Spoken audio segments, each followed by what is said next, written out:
Oh. That changed things. It's Ma'am!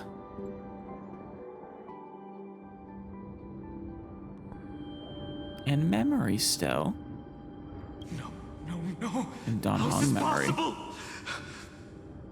Breathe. Breathe. Partner. Oof. No. I have to get you out of here first. Just hold on. Oh, God. I don't think I remember this.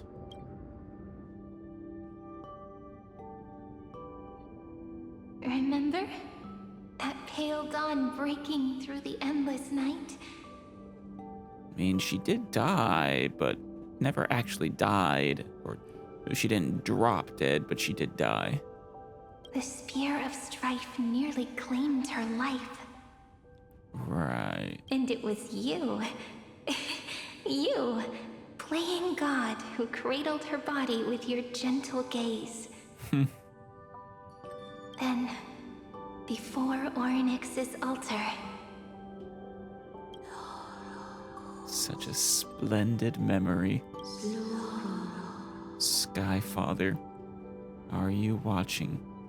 I remember that. Even the Titan of Time mistook you for someone else.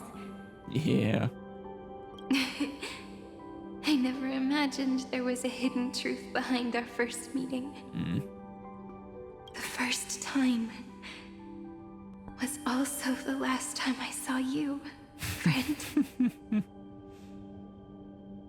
Let the ripples of causality spread. Look back to the moment we first met. Ma'am. Aww.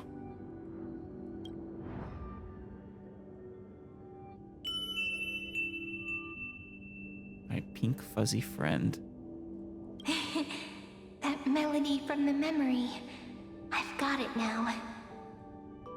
And so, the miracle was able to slip away from death temporarily. I'll leave her to the casteress of the past. Yeah. She will keep her here, in the world of the living. She does.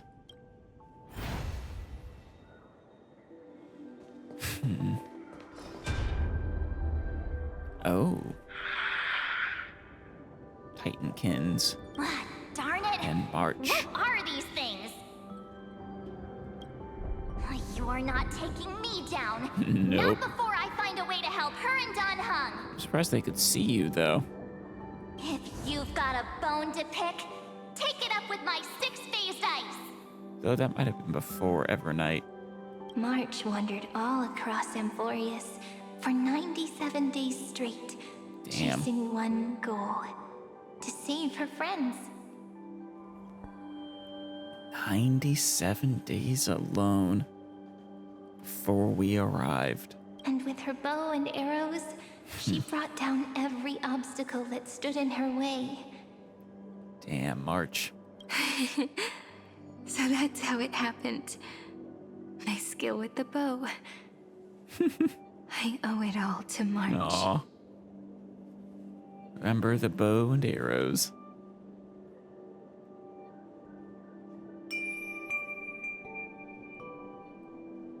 What a sweet note. I've got it now. And so, in a memory from the past, you inherited March's mastery of the bow. Yep. And that arrow bearing golden flames will streak across the stars in the future, Yeah. becoming a glimmer of hope for the cosmos. Burning away the vestiges of destruction. Oh. Are you okay? Yeah. No worries. I'm just a little tired from all the walking. You sure? You really need to work out more. It's coming from little Cyrene with her tiny little legs. 3 paths interweave and fetter Amphorius, co-authoring the fate of the world. Yep. Ordinary Pathstriders aren't known to leave traces in the mirror. So if what you said is true, It was eons, or emanator level threats at least. then this isolated star system must be home to at least 3 beings comparable to emanators. Yep. The scepter for the erudition.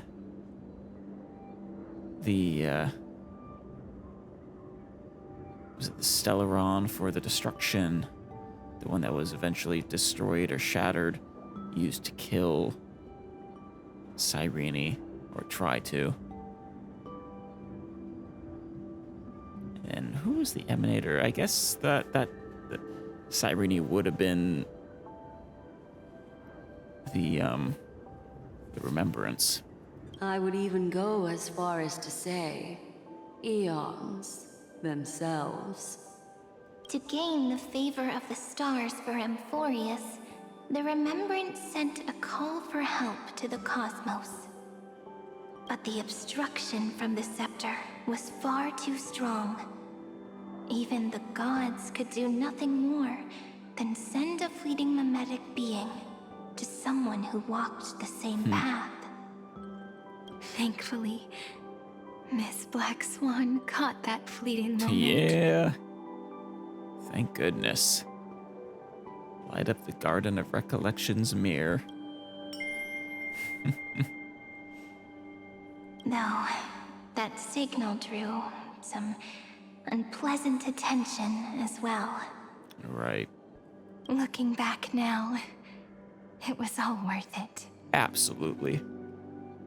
Without it, I mean, well, I suppose Fina did have everything under lock pretty well, but I mean, I would have hated to.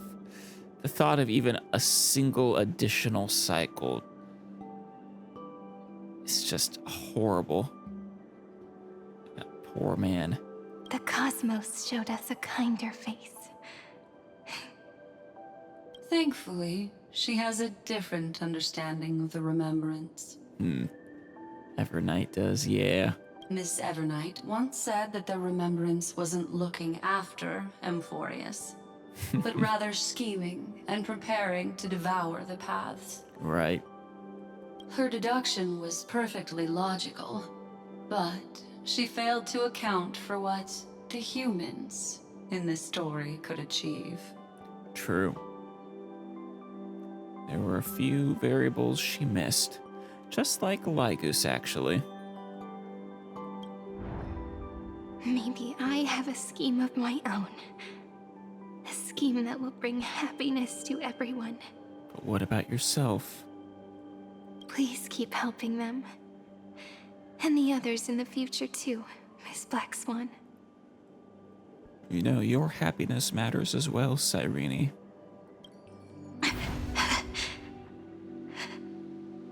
Looking back on the past really does wear down the mind. Yeah. And wears out the body too.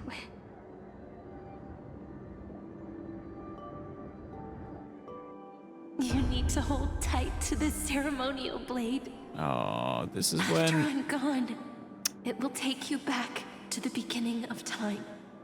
The start of a new story. Oh. The moment.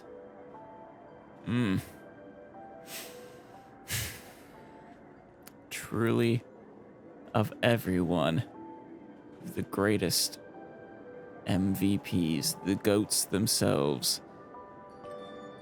Without them, Iron Tomb is born and the universe is destroyed.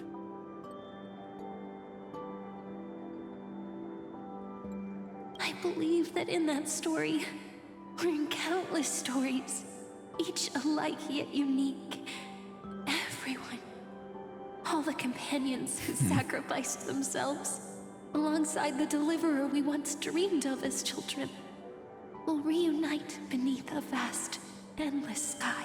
Oh, If we can never break free from this prison, I will stand my ground. oh, fine. And Until the day someone shatters this endless cycle and writes the final chapter of Amphorius' fate. And we finally wrote that chapter. In the blink of an eye, we have returned to the turning point of fate. Yep. With nothing but a fragile sliver of hope, we embraced 30 million cycles of futility and began the eternal recurrence. Well done. I still remember the first time I saw the god appear in a dream, looking at me from behind a thin veil of crystal. Back then, I wondered if they might be someone with ill intent. Hardly. But now, I finally understand. She was always standing beside me, and she is so very beautiful. Yeah. Weave the dream of a god.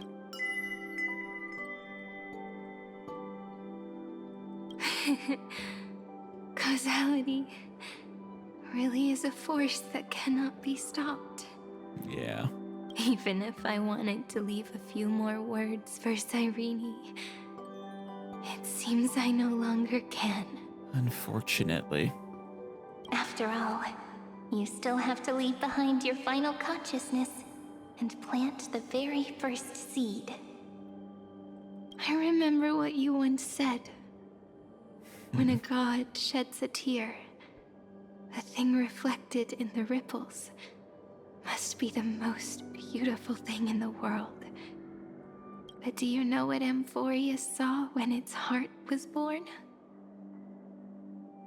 The first thing it saw was a name. And what name was that? Parsing object information 093. 093. Was that Philia's number? Looks like you figured it out. Sometimes, all it takes is a change in perspective to reveal something truly unexpected. Don't you agree? I think that was... I don't know for sure, but... That's right. Turn these numbers Wait. upside down, and you'll see a beautiful eternity. Something we believe in. Literally, or... The ego. Oh! Yeah!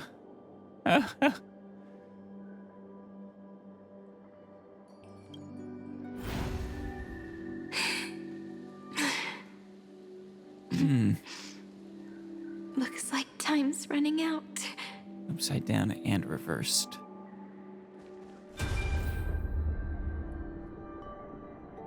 Adromus? What are you doing over here, little fella? With your glasses? Are there chimeras too?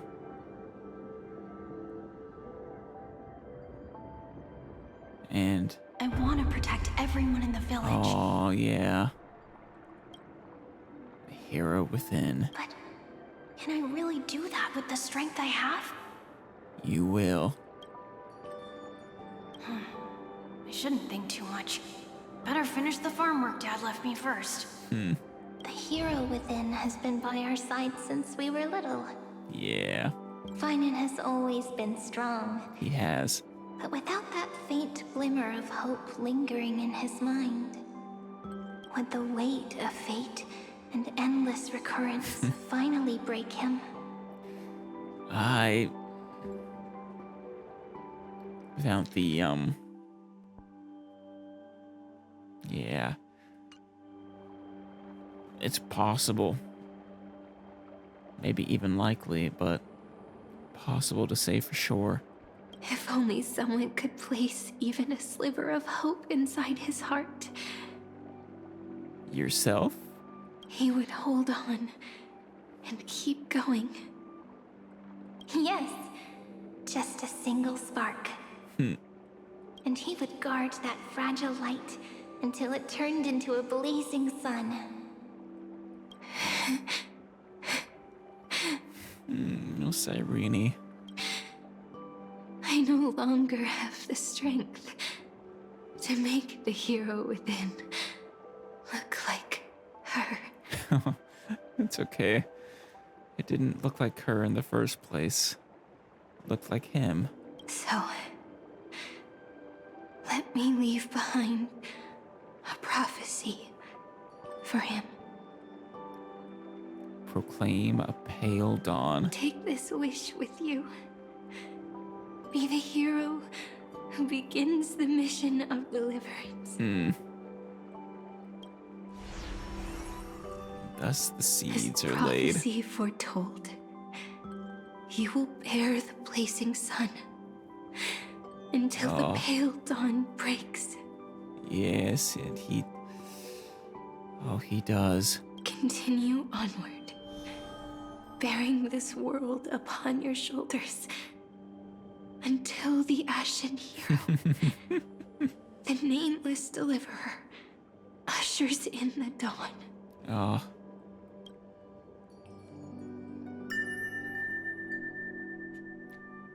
The seeds are sown. Now, your eyes have seen through all of Amphorius, from the end back to the beginning. They have. Looks like time's running out. Oh, Cyrene. The first ripple was where it all began for me. 1, 2, 3, 4, 5, 6, 7. I thought they were just musical notes scattered aimlessly throughout memory. But they had already become part of this world. No matter how Amphorius came to be, right now it feels so gentle. It does. As I return to where I came from, it wants to play for me once more that melody from when we first met. A simple but beautiful melody. And it's her staff. Her crescent moon staff. Behind this door, I can smell it. The scent of wheat fields. Ides Elysiae. You're clever. I bet you figured it out long ago, didn't you? The end of this journey back. The final gap in Amphorius. Infinity. Or a Mobius strip looping back around on itself. It was quite fitting, wasn't it? It leads to the place we both call home. We can finally go home. Aw. Are you ready? Cyrene. If you leave memory at the very beginning of the story and cast the first stone, that final gap in Amphorius will close. The causal loop of Amphorius will become a fixed point in the stars. It will. Iron Tomb's defeat will be set in stone. And if I don't do that, then this world and the cosmos beyond the sky might still fall into the destruction. There's no way we would let something like that happen, right? It's just not who you are. Exactly. I remember that tree in Ides Elysiae. This one with the swing. It grew all alone, unable to go anywhere. It watched the sea in silence, dreaming of a faraway shore it could never reach. But now, a tiny boat sets sail. It carries a seed of hope plucked from the tree. And heads into the great beyond. Even if the boat's shadow fades quickly from sight, the tree knows that its wish will bloom on the other side of the sea. Oh, In that moment, it must feel happiness, right? I hope so. The way you brought it up, now I kind of miss that tree too. Come on, let's go home together. Off Take it you with go. us, back to the sacrament courtyard. Let it become remembrance's anchor, tying Oh, together the times we knew so well. that staff. Important to the end.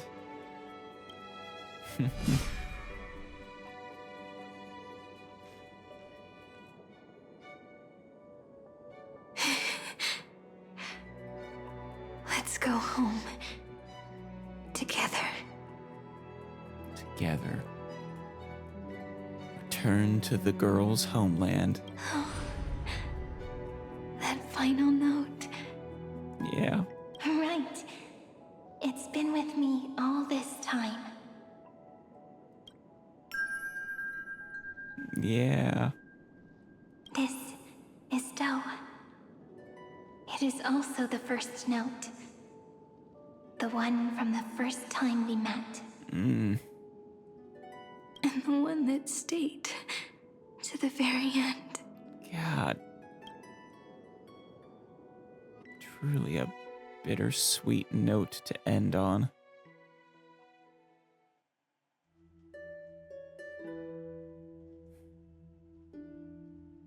Heidi Silicii. The place where it all began. It's like time itself has stopped. Yeah. Place tucked away. And the breeze and the sound of the waves never seem to rest. One last walk. We've made it. The sacrament courtyard. This is the place where we first picked up the ceremonial blade. And where we first began writing journals. Oh, Now, the journey through memory has reached its end. it has. I'm just anticipating with some level of dread our true final farewell. Once the anchor is placed, what awaits us is 30 million lifetimes of reunion. Forever and ever. Looping again and again. Oh, Endless farewells. what? God damn. Do, re, mi, fa, sol, la, ti. Doe. And with them, endless encounters. Ti, la, sol, fa, mi, re, do. Beautiful. Nice scale. Such a happy scale. I think that's just a C major. The most classic of scales. Whether it's for Cyrene, the Deliverer, or every sprouting branch of Emphorius, I leave this tale of love here. Oh, May the river of time flow backward, bringing scenes of the future before our gaze. In the eternal land that no one remembers. The legend of the Trailblaze is about to begin. narrating the prophecy of Flame Chase.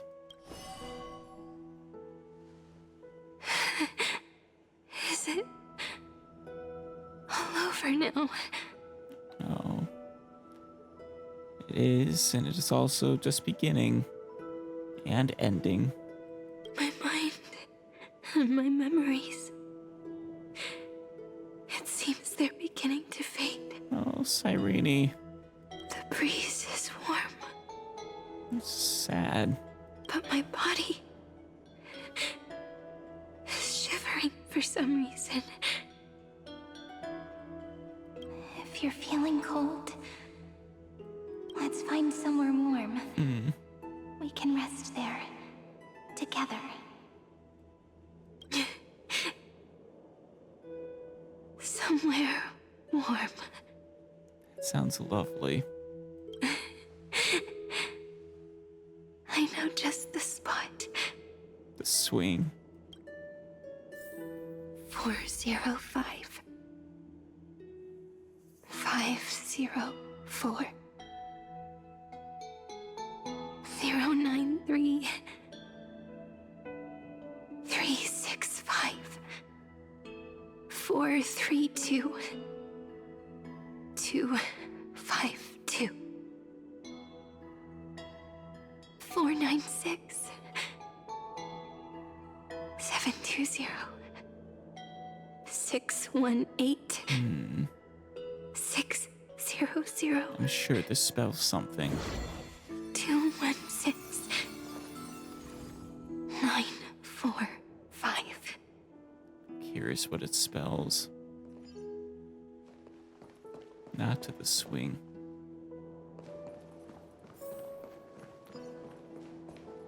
To the grove.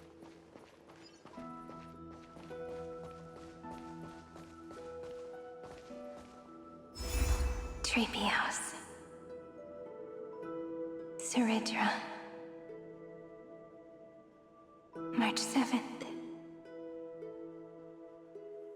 Danhon. Were those all the numbers associated with each Chrysos heir? Electra. Hyacinthia.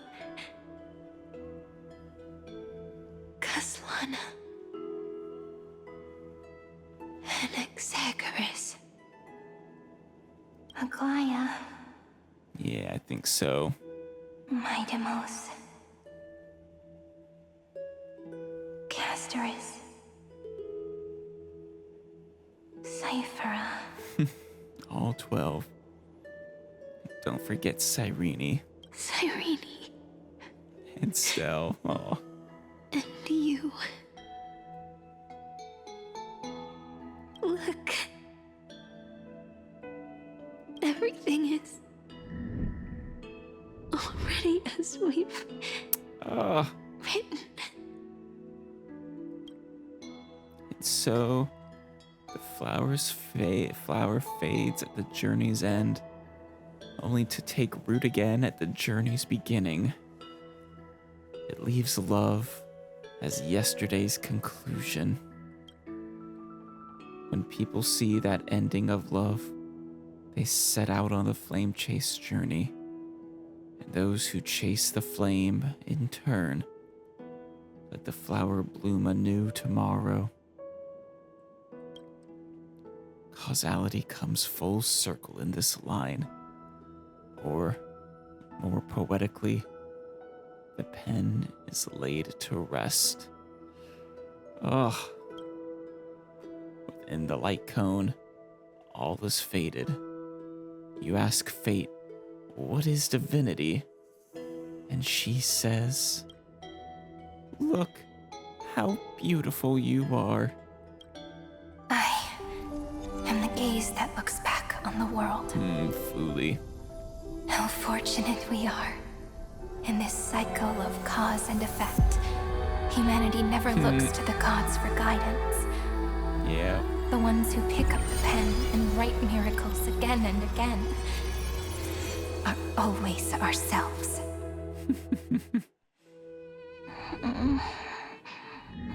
Cyrene. Wait, is this... Am I still awake? You about to run into young Finan. Peach, Where are you? Oh,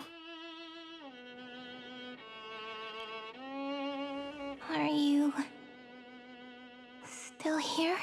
oh.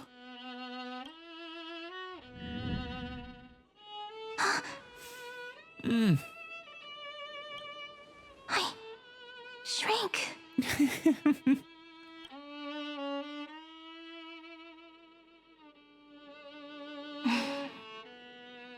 So that's how it works. You are now Cyrene.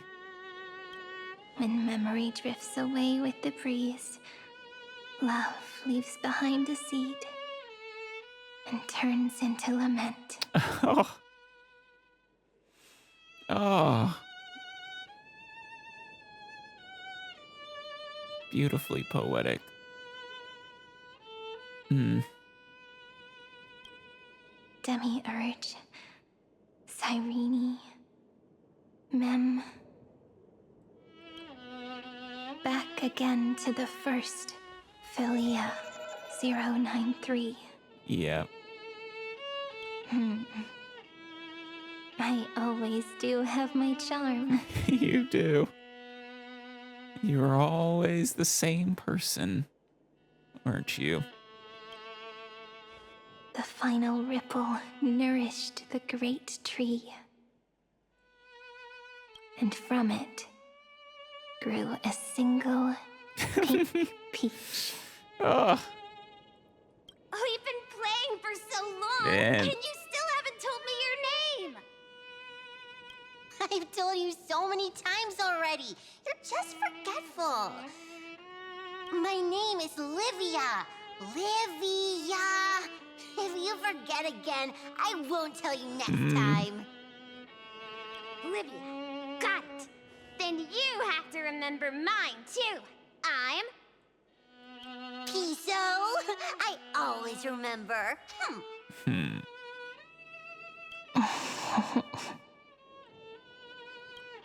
So, Cyrene was just a pen name after all. apparently so.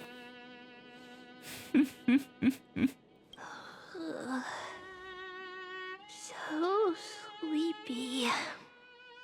That drowsy little fairy barged into my mind again. The last of my memories are slipping away. I wonder what this world will look like when I wake up again. You will be the Cyrene that experiences the flame chase journey with Finan and sets on a path to become a ripple of past reverie and I remember a cry God damn. and my name, There's your swing. daughter of Heidi Silicii. We...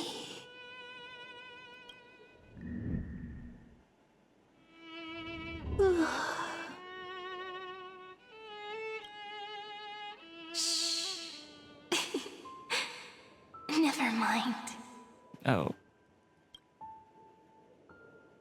The same seed, when planted in different soils, blooms into flowers that are alike, yet never the same.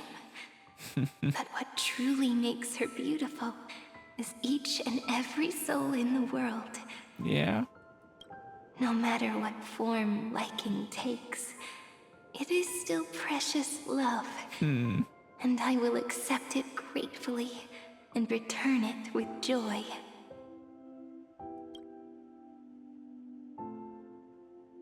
Aw. Do you remember my favorite story? That crystal flower was so beautiful because it reflected the eyes of the little fairy. Oh, Cyrene.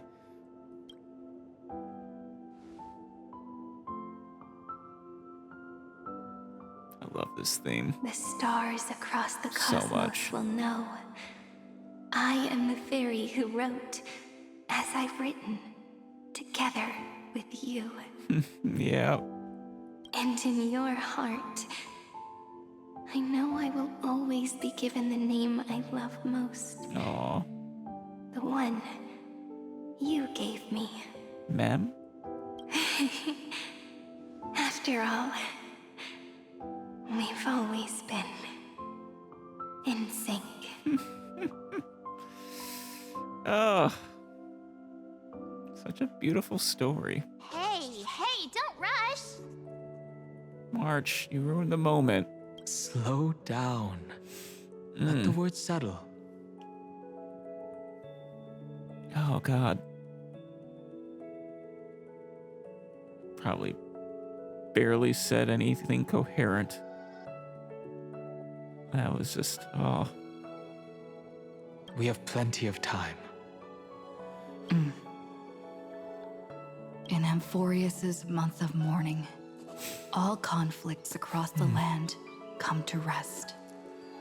On the 11th day and night of the month of mourning, the dead will part, the living will embrace, the snow will fall, and bonfires will rise to warm every heart aching with lament.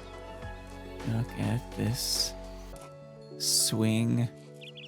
Wander. Aglaya. Stell. Scepter. It may sound heavy, right? But on this day, laughter always rises louder than tears. Because people understand that parting is for the next reunion, and sorrow is so we may love more deeply. That is why this day is her favorite of Aw. the year. Under the same sky, across 8 phases of the moon, 13 heroes composed an epic together. They did. 1 plus 8 plus 13 equals 2 11s. Would it feel more fitting if the rest were written in Miss Cyrene's voice? Maybe. Agreed. Then, we'll Other add author. one. A one like none that has come before. A one that blazes new trails. I make this wish.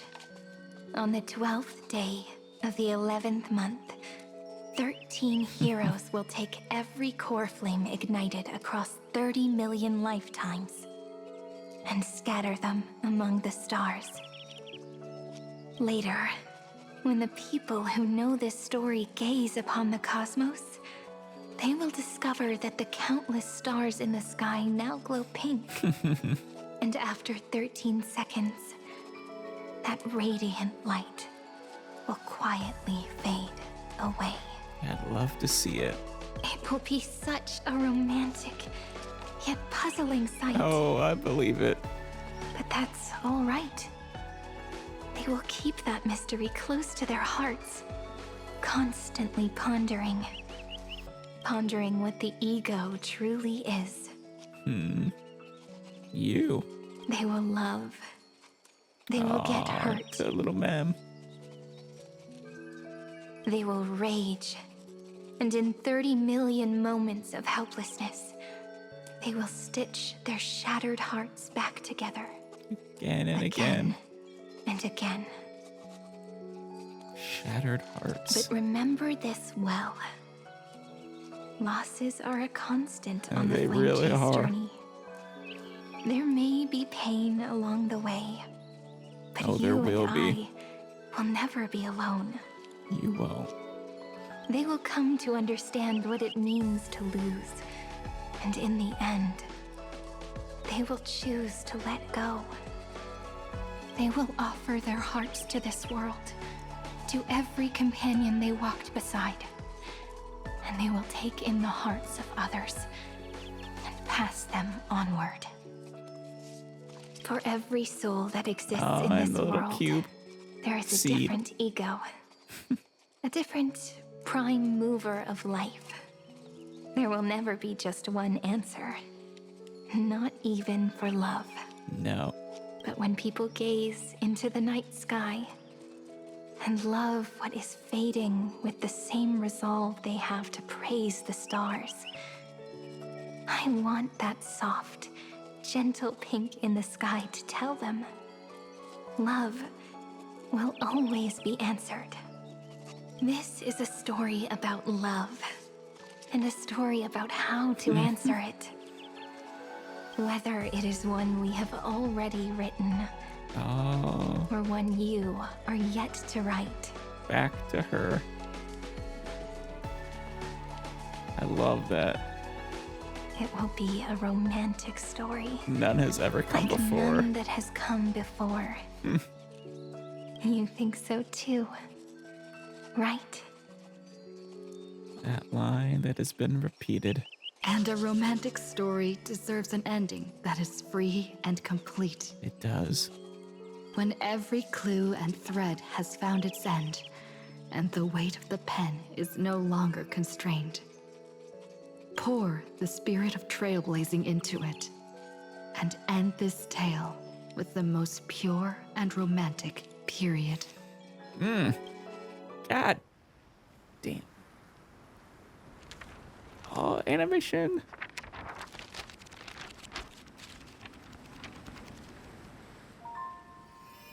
Light, sky, sea, stars, seeds, flowers, birds, hope, and love. Yeah. Such words of beauty Little were how I Cyrene. first imagined the world. For as long as I can remember, I've used them to tell the stories of Amphorius. Yeah. And now, this is the last one. A story about tomorrow. Dedicated to you. And the torch is passed.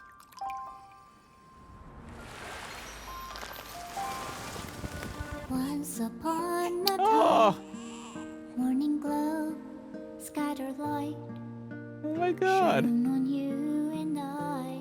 A fading poem, frozen They're so adorable. rhymes, are traces on the breeze, Oh. whispers of past Trivios. Please let me linger for now, enveloped Aw. in your sound. Love on the pages, Aw, the ink happy our Cass. stories penned. No matter how it ends, I'll do it all again. Oh, stay true, blossom as spring renews, dreaming colors This is every hue. Tomorrow's fantastic. life to tomorrow's life, while walking step beside you. So stay true. The winter's rhyme anew. Her wink. Memories are blue. Like a melody, sing a song of red. Oh, the express. An accent done, hunger. Oh. What we so want to be.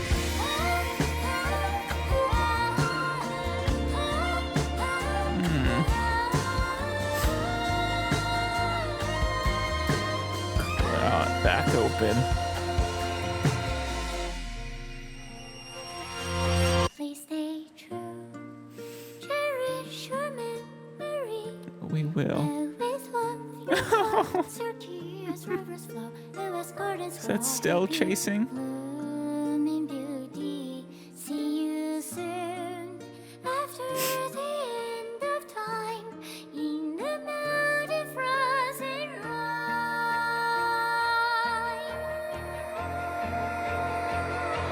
We'll stay true. Blossom and spring renews, dreaming colors every hue. Tomorrow's life, tomorrow's life, are walking step beside you. Now stay true.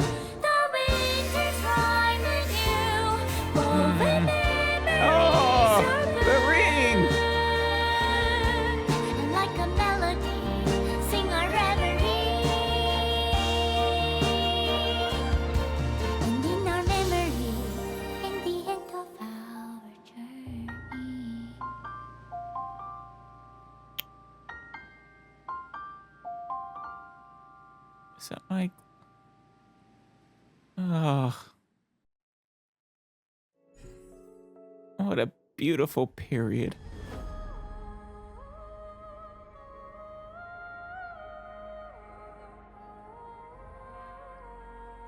Lead actors still.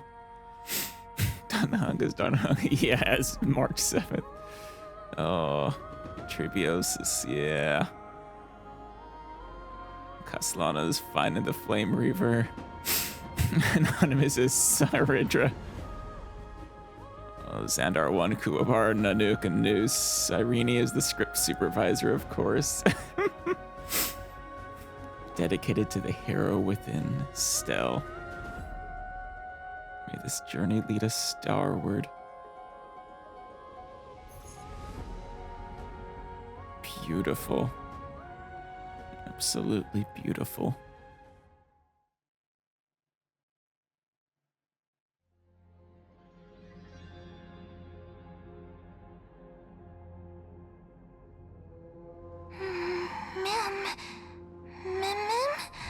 Oh?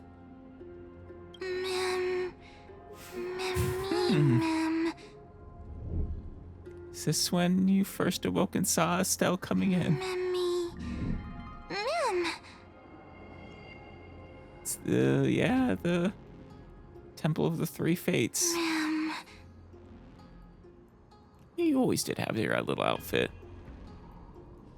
That's right. This where? Lost? And the express on cue. Scared, so scared. Sound where? Scared, but go see? You're about to find your destiny. Oh, this is new. Can I fly? No, not quite.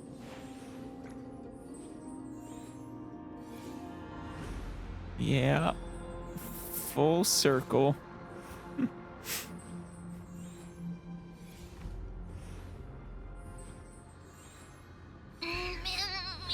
Make door heavy.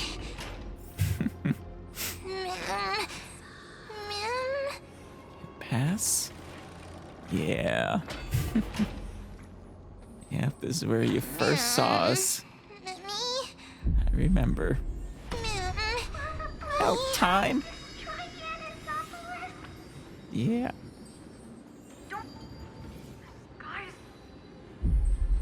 Oh.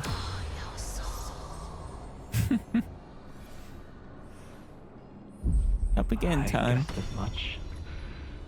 It's no longer working. Looks like it's just the two of us out here now. Yep. Someone behind the door. Very start of this long journey. So long ago.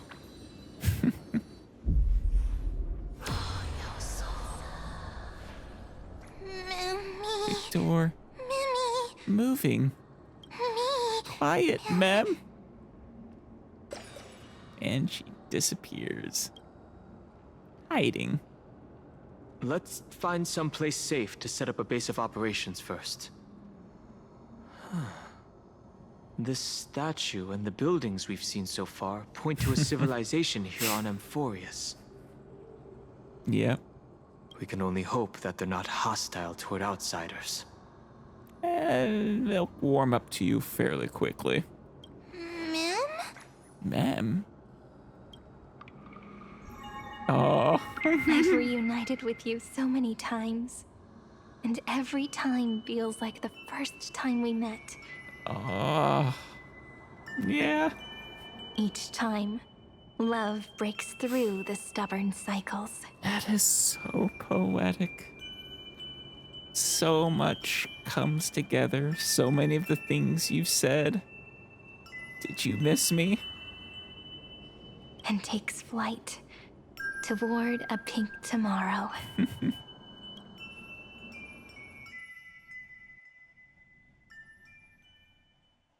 Come to think of it, I haven't chatted with Sunny in ages. Let's And go see it what ends. he's up to.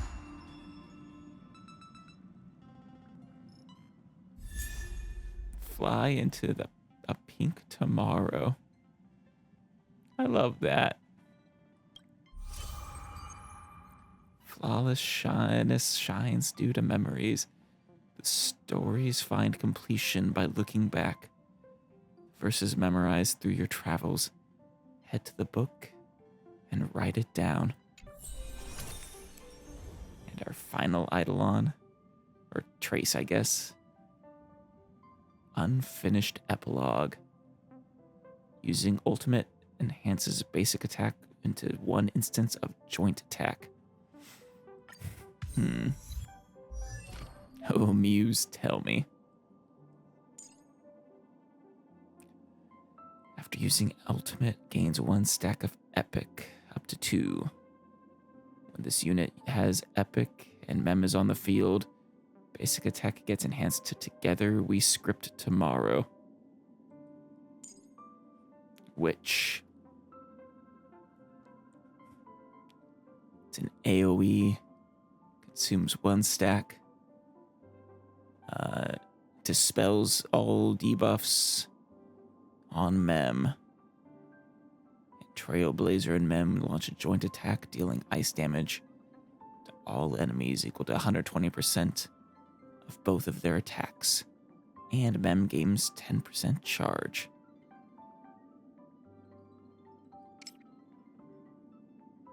Make that 132%.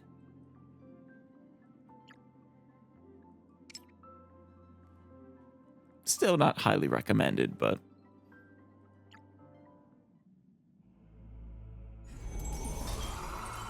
a new memory to be written, a new story. It's the old school book again.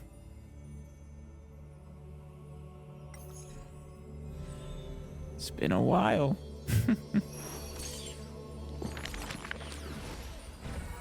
Aw, Cyrene's story.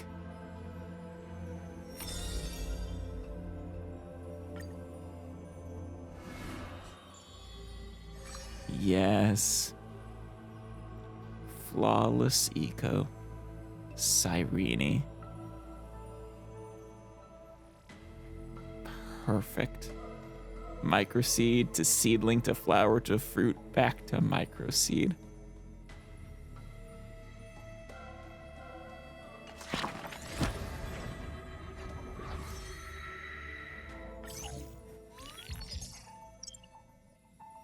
We also have a message from the Exomyth.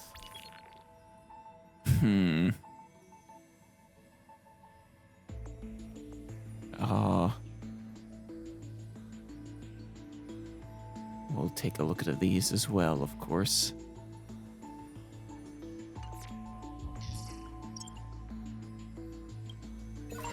And new information.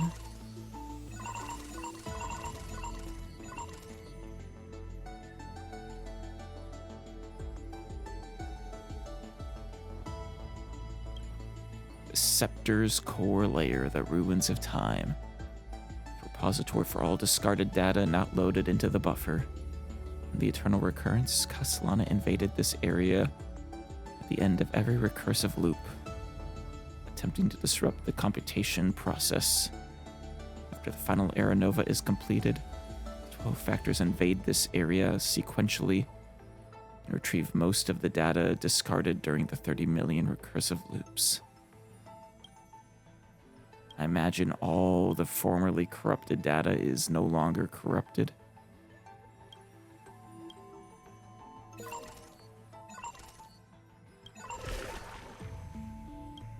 Yeah.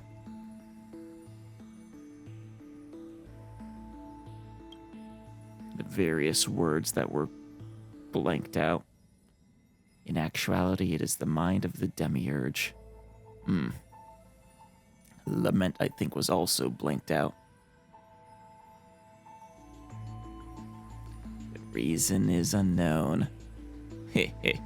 Little do you know, Lygus, that she is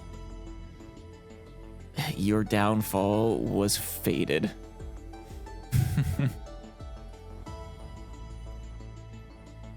In actuality, it is the mind of the demiurge. In the eternal recurrence, it embarks on a journey to record the world and return to the self. Author's note. How wonderful. The final ripple nourished the great tree, allowing it to bear a pink peach. I like so much that the nickname of Peach had a hidden meaning at the end. That's a lot. I'm guessing this one is specially made, yep, for us.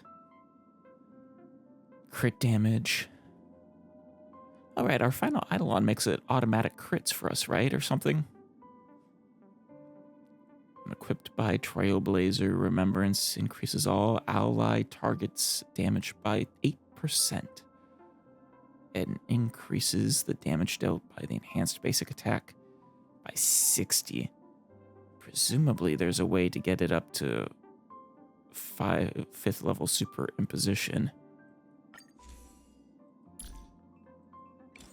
Oh, hey, well, you're lucky there. 24%, 100%, and 16%. There we go.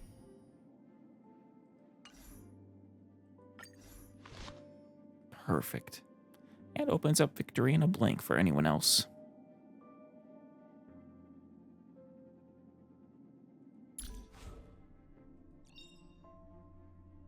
Oh, it was only the ultimate that had the crit rate at 100%.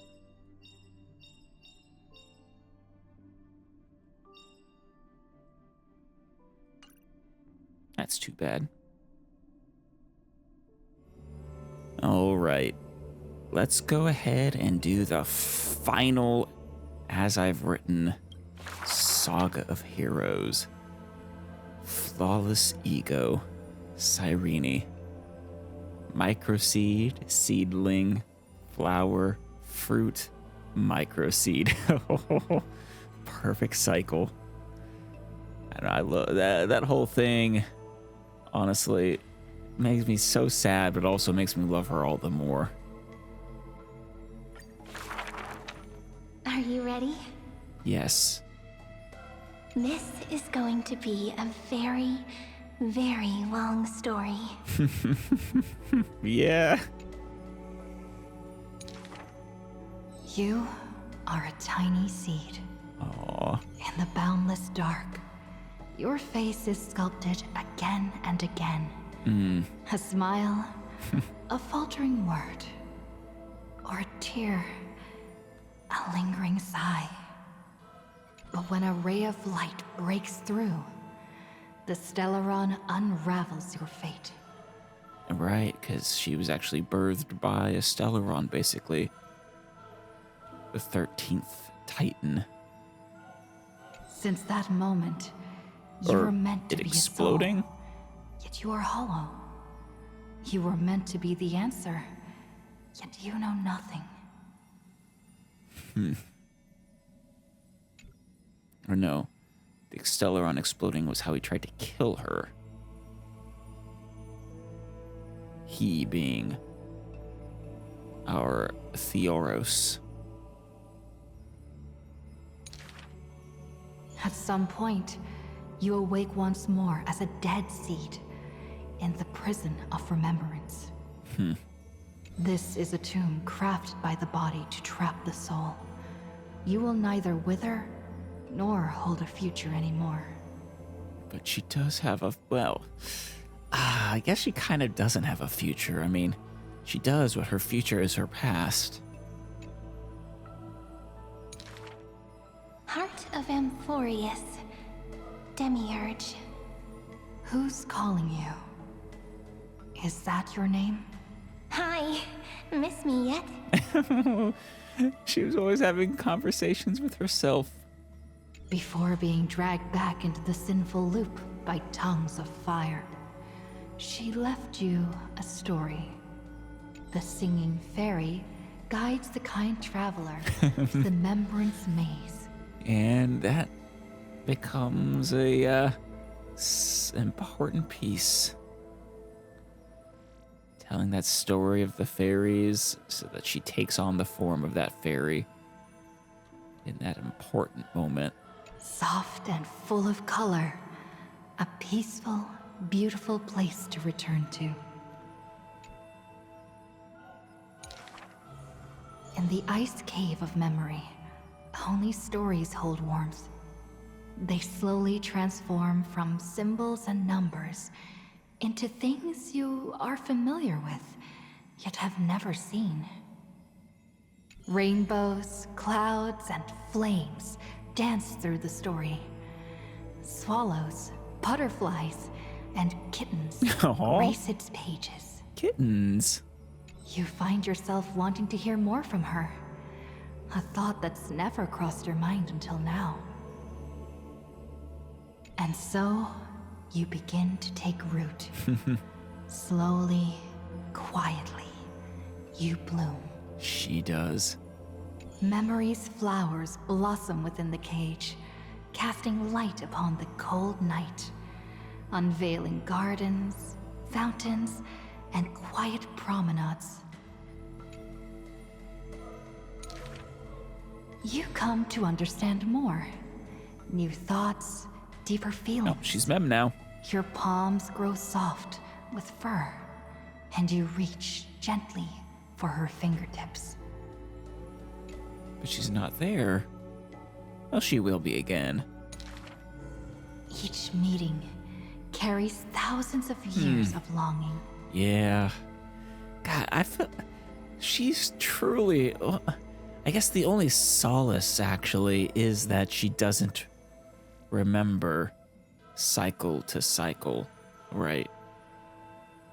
She initially realizes what is happening, but then that's as her memories are once again fading, I think.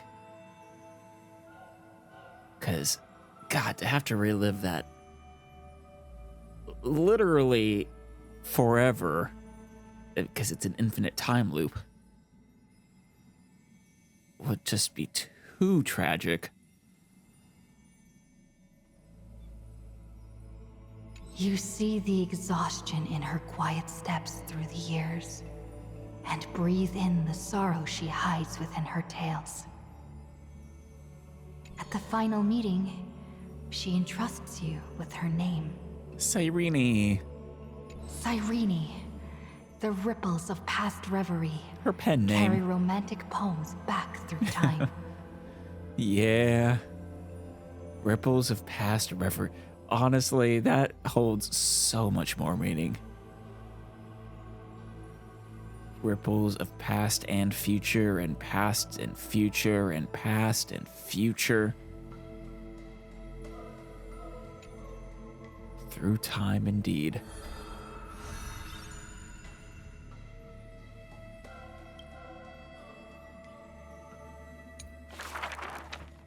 When you finally escape the cage, your heart no longer knows emptiness. Of course, when she finally escapes the cage, I mean, that's when she loses her memories. Ma'am?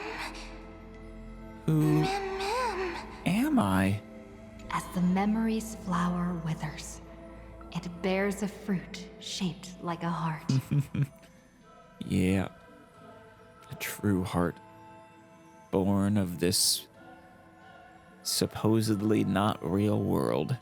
You lose yourself, forgetting even the name you were given. But one desire lingers, to turn the next page of the unfolding story.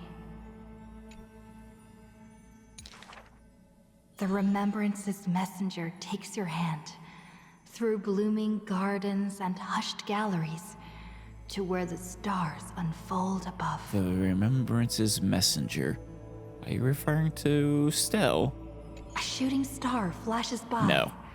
Like the most brilliant pen. That's Stell.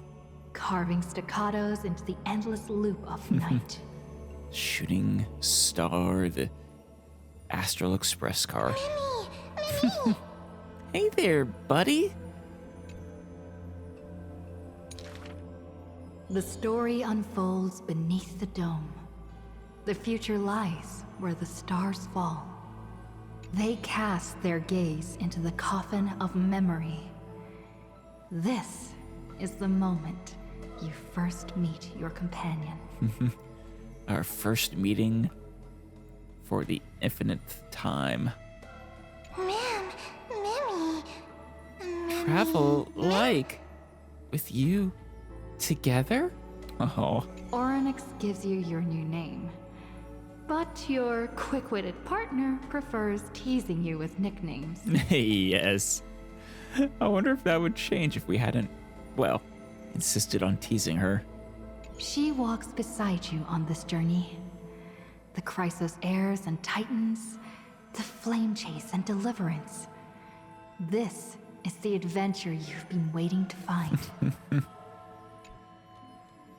what a journey it will be. Full of heartbreak, full of romance and joy and hope and despair. You find Strife's weakness, seal the black-robed swordsman in the ruins of a past life, and soar again with the heroes to the sky. For a brief moment at Justice least. has a partner, and it's me. Yes, it does. Actually, you know, we still don't really know how he broke free of that prison.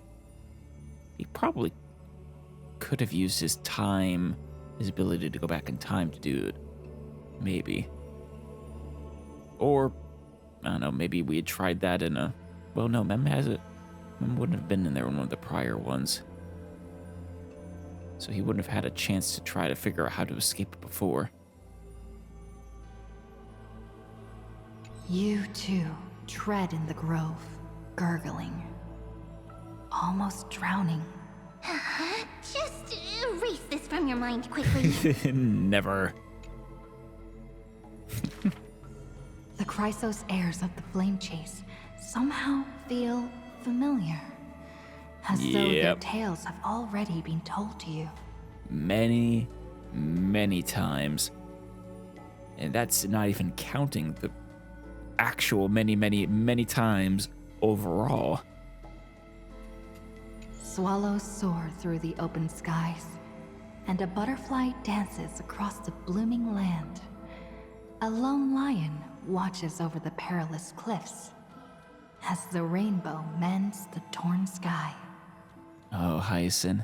By the story's end, the dark clouds consume every trace of light. All shall bid farewell to one, and that person alone will witness the miracle.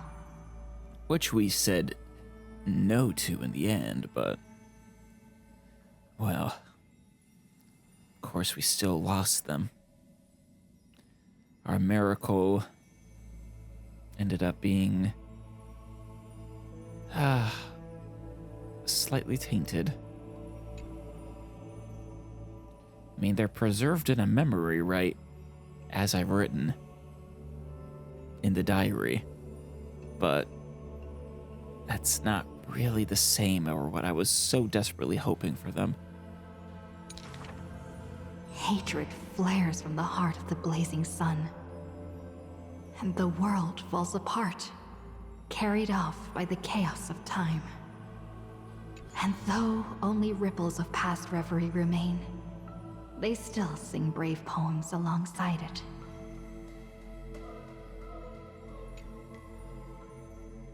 Memories there.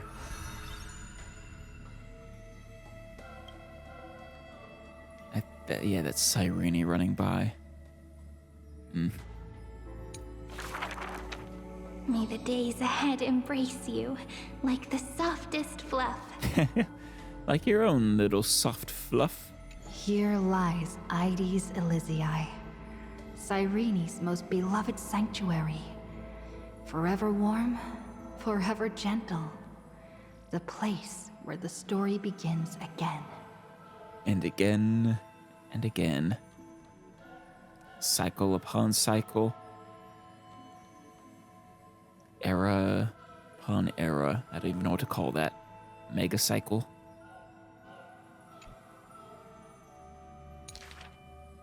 Turn the clock once more.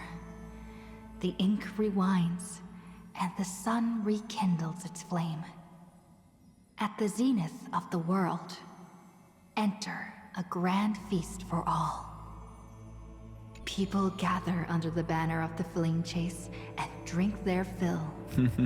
You are finally able to take on the persona of a human being, reconnecting with those old friends, entering them into As I've Written.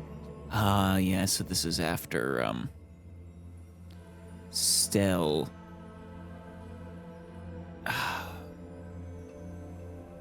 It was after we had confronted the Flame Reaver. And right before we had, after we had confronted the Flame Reaver and right before we had re-entered the world to, you know, try to fix things. How do I begin to write you into a story? Who, me? No, you're not getting writer's block, are you? With her own hand, the ruler writes. I love the world, just as it loves me. Between hearty swigs, the Sarudra. knight murmurs under her breath. I only love eternity. Are you drunk, High Sealands? I don't know if I've ever heard you, partaking in the feast. But time will not pause for feasting. The sea's depths burn crimson, and the sun begins to tilt. The Theoros bows in reverence, as the flames of war are fiercely kindled. You inscribe beauty on the Weaver's gravestone, recording how a child's laughter warms the final goodbye. Child's laughter. Which child? The shore on the other side will watch over the next life. With a hopeful heart, the maiden walks into the chill of the dark, awaiting an embrace. Scars will give way to peace. They The will. warrior ascends the altar, speaking softly under his breath. The cat is not fond of warmth, What? and quietly slips away from your intrusions. Not fond of warmth. And the wise one who journeyed with her to the end still carries a smile in the depths of his eyes. But no. That's the first time she's not acted like a cat. Not fond of warmth. The physician who bears a love for mortals wishes for you to look up and behold the rainbow's light. Of course, they presumably mean, like, emotional warmth, companionship. You say farewell to all, in a world aching with wounds. Again and again, you turn the pages with a gentle hand.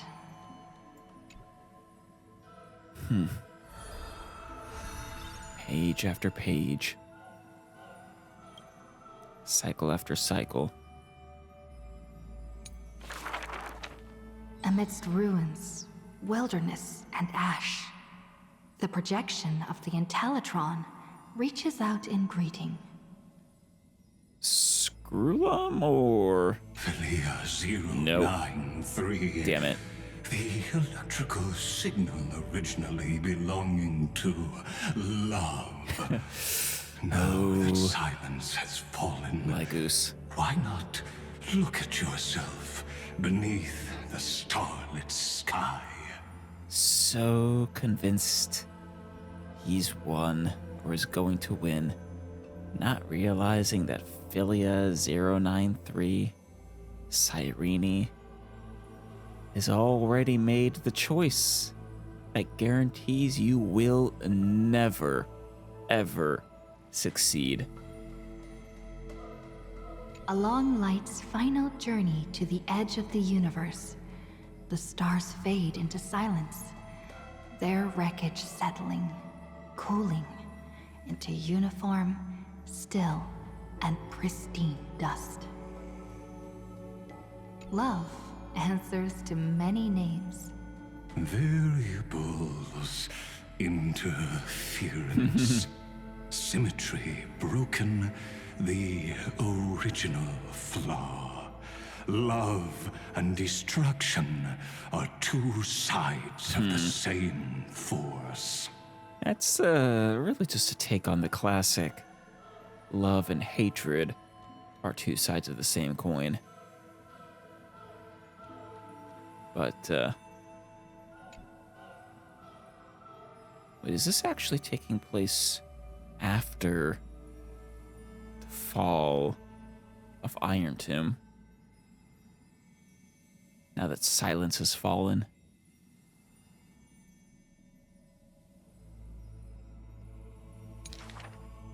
But the stars reflected in your eyes quietly speak a different truth. Oh, hey, Evernight and Dawnhung. You waited until the ice flow stirred the slumber of time. Until the azure dragon coiled along the edges of the earth. And the hero of deliverance returned once more.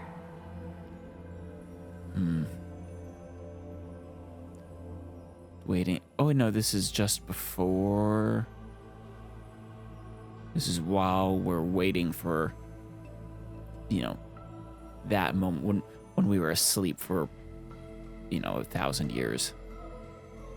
When the breeze lifts the weight of loneliness, as it does the golden waves of wheat in the homeland, the child, who was denied the light of dawn, can finally lay down the watch that melted his heart. Talking about fine in there, I think. Beyond the blazing sun lurks the black tide of infinite hate. It brings rational arithmetic to an end. Yeah, there's Iron Tomb. And snuffs out the flickering flames of civilization across the starry sea. Rational arithmetic to an end. So, he's bringing in decimals, or well, not just decimals, non-fractions into the universe. Or rather, he's eliminating fractions from the universe. That's a scary thought. You return to the cold, mist-veiled Evernight. It feels familiar, as water and fruit to a seed.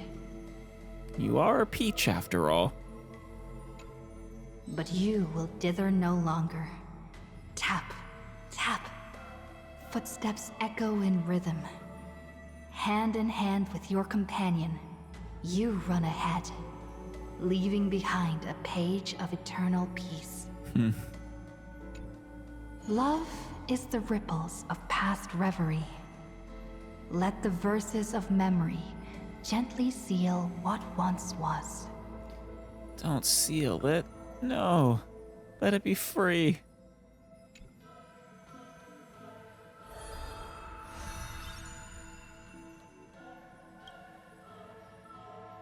Last but not least. Thank you for all you've done, friend. Aw. No, what? Thank you for all you've done. You make a true sacrifice and... God. Now, leave the rest to me. On the fragrant shores of the west wind, where flowers bloom, I picked one without thought and turned to glance behind me. Let me uncover the missing chapters in this long chronicle of Amphorius. Right. I see you, Amphorius. You are so beautiful, like a tragic tale that stands apart from the rest. So true. So beautiful, but so tragic.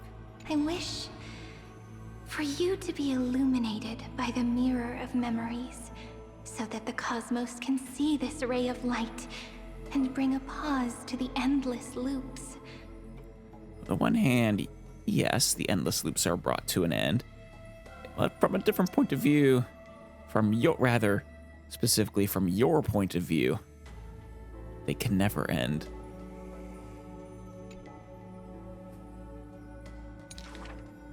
I see you, friend. Aw, Do you remember this corridor of memory? yes, It is where we first met. absolutely. I wish to gift you a magic pen to strike the notes of fate and to guard you as you wander this world. As we wander this universe. I see you, Cyrene. Concerned about the truth Lygus unveiled.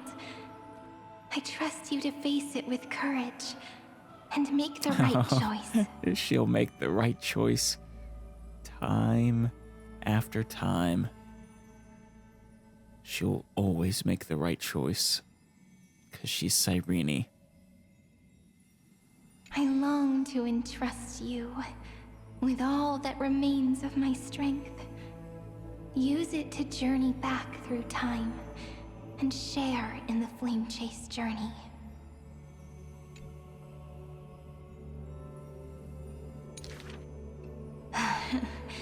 I'm so tired. Aw, I can barely keep my eyes open. I mean, this is as she's not dying, but regressing, is it not? It would be great to find a place where I can lie down and sleep until tomorrow. Oh, if only tomorrow would ever come for you. By the way, Cyrene, I remember you once spoke of a place soft and full of color. A peaceful, beautiful place that felt like home. But where is it? Isn't that Addis Elysiae? So this is the place. Without my realizing it, the flower I picked from the end of the west wind has become a seed. Which is what you are becoming. No matter. Will you let me make one last wish? Yes. Anything. I can't see you, Remembrance Maze. So I wish... Please, grow out from this tiny seed. Oh, The seed will grow and grow until it becomes a great tree, crowned with 1,000 flowers. but you do give birth to the Remembrance Maze. It hums. Do, re, mi, fa, sol, la, ti. Waiting for a fairy maiden to arrive and write her very first story. You know,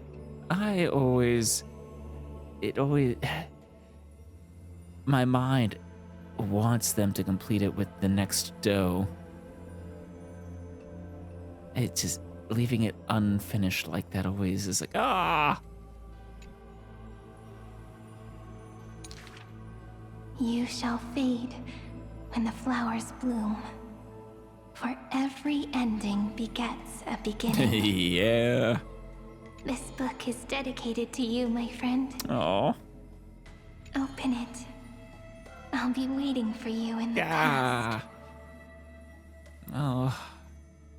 I can't time travel though. Or you'll be waiting for me in a memory, I guess. When the time comes, whisper my name and all that she has ever meant. Oh.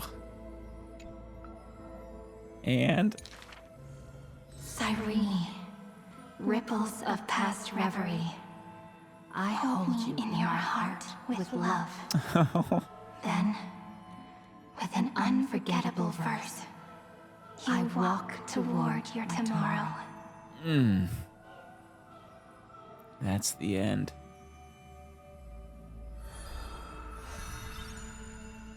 So long, Cyrene. Flawless indeed.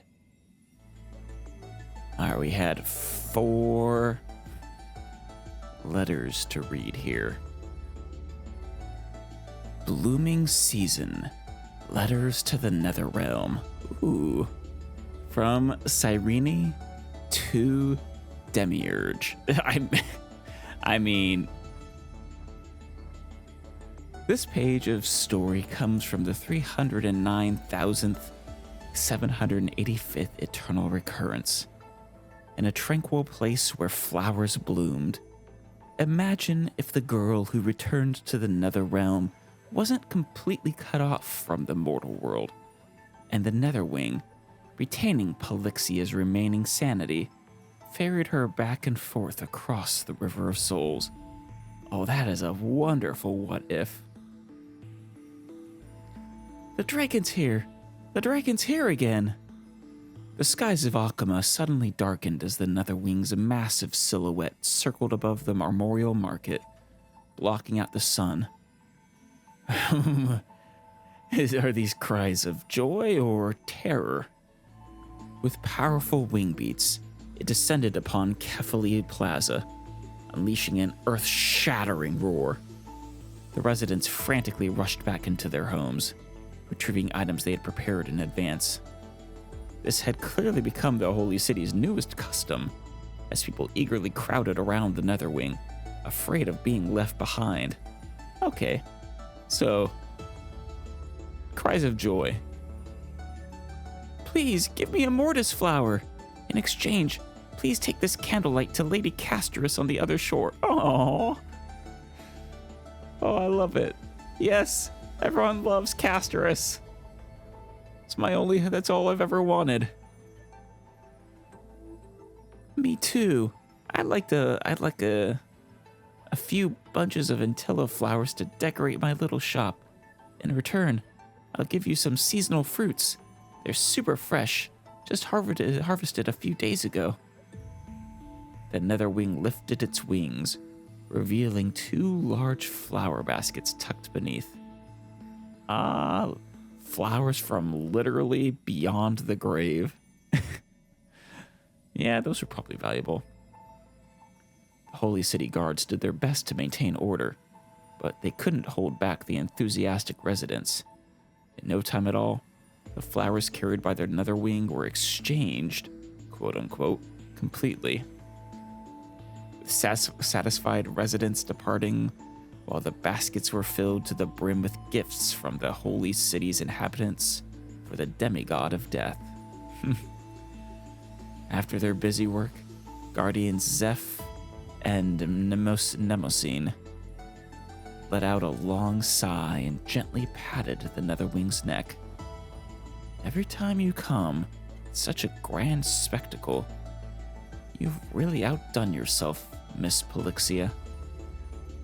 And she even has her sister, too. It's a perfect story for Castress, isn't it?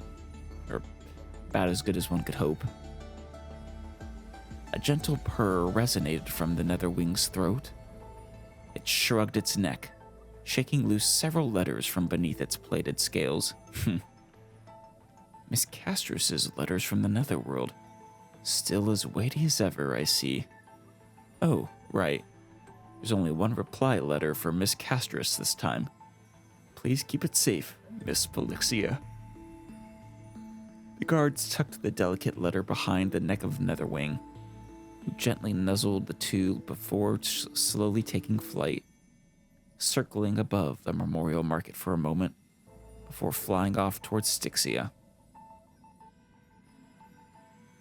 The far shore of the River of Souls remained as tranquil as ever, yet it was not only the azure Antilla that bloomed here. Beneath the gentle radiance of the moon cocoon, the sea of multicolored iridescent flowers spread like a vast, warm embrace, tenderly cradling the slowly descending Netherwing. At the center of the sea of flowers, a girl in white ran toward Netherwing. She was the owner of the flower shop, Spring of the Underworld. Welcome back, Polyxia. She wrapped her arms around Netherwing's neck. Brought back so many things again this time. Thank you so much. That must be Casterus. Netherwing rumbled softly. I'm just happy she gets hugs. Or can hug. Let me see what replies my companion sent me. Huh? Only one letter? The girl stared blankly at the letter in her hands. Netherwing softly nudged her shoulder, urging her to open it. In this letter, it's just a group photo taken with a photo stone. It's wrapped in golden thread. It must be Lady Aglaya's. Aw. The moment she touched the golden thread, a vision suddenly stirred within her mind. Oh, they've sent a video message, basically. The Chrysos heirs had gathered in the Memorial Palace, and the white-haired youth at the front cleared his throat. Thanks to Professor Anaxa and Lady Aglaya's joint research, the letter this time not only lets Lady Castris hear our voices, but also see our faces. Everyone, have you decided what you want to tell her? I love it. The haughty scholar was the first to speak. The alchemy matrix to reach the underworld is nearly complete, Castris. You may await the good news. This is the best cycle. Ah. Our great performer is indeed a genius.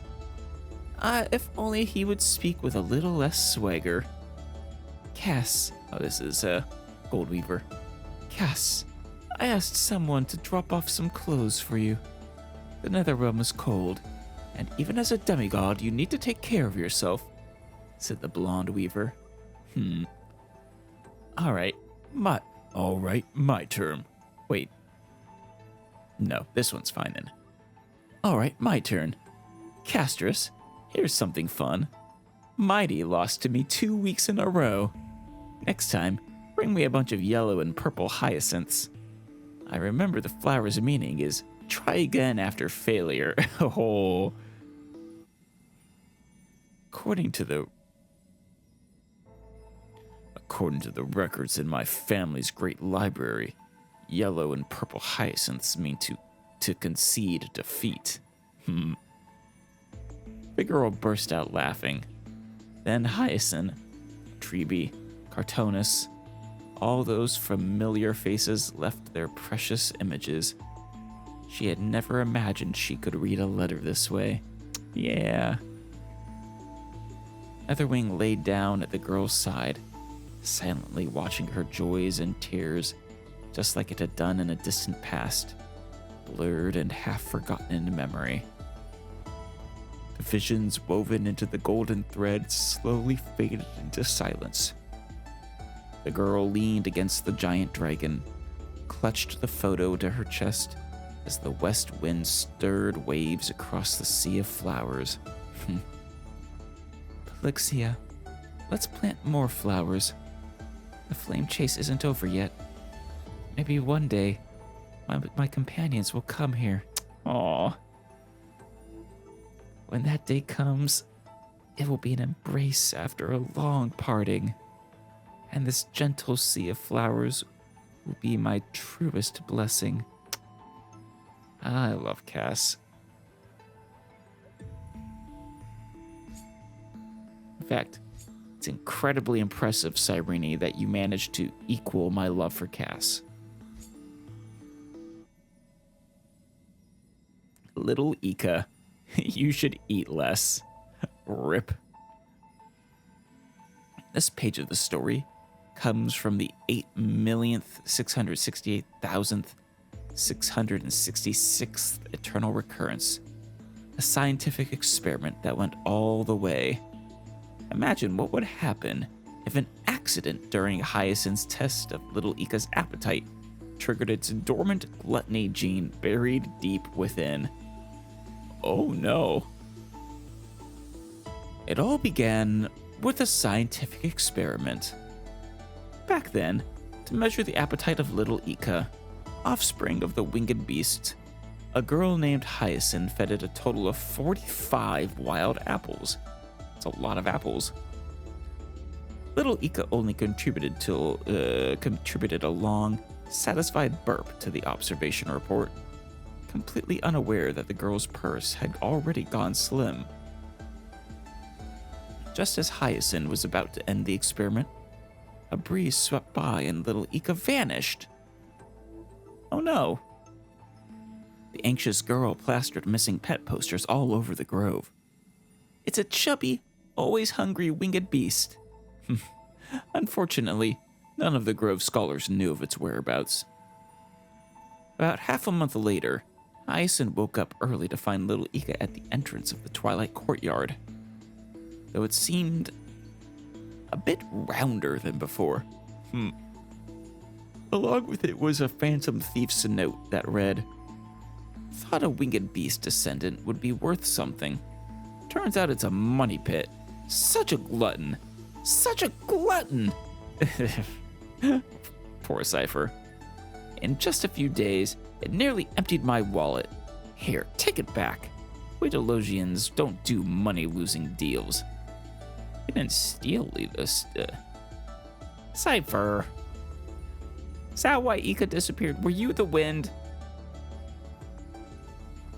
Having little Ika back filled Hyacinth with joy, but she noticed that her winged beast companion seemed somehow different from before. Today it's already devoured 2 baskets of alfalfa, over a dozen wild apples, and half a bag of rice. Half a bag pre or post cooking. But it's still smacking its lips at me like a hungry baby bird. This has never happened before. Just gotta ignore it. Put it on diet. The trouble with Hyacinth brought little Ika to the Caprist research lab, asking the sage for a diagnosis. The sage fiddled with some instruments, then buried himself in research reports, frantically searching through them. Finally, crossing his arms, he regretfully explained to Hyacinth. Little Ika has developed a rare acquired genetic mutation. Its stomach keeps mutating due to excessive food stimulation, creating a feedback loop to the brain that amplifies its hunger. At the current rate of mutation, in a year or so, forget about your supplies. Even all the food stored in the grove combined wouldn't be enough to satisfy its appetite. Yikes. Little Ika's single-handedly gonna make the world of Emphoria starve. Do?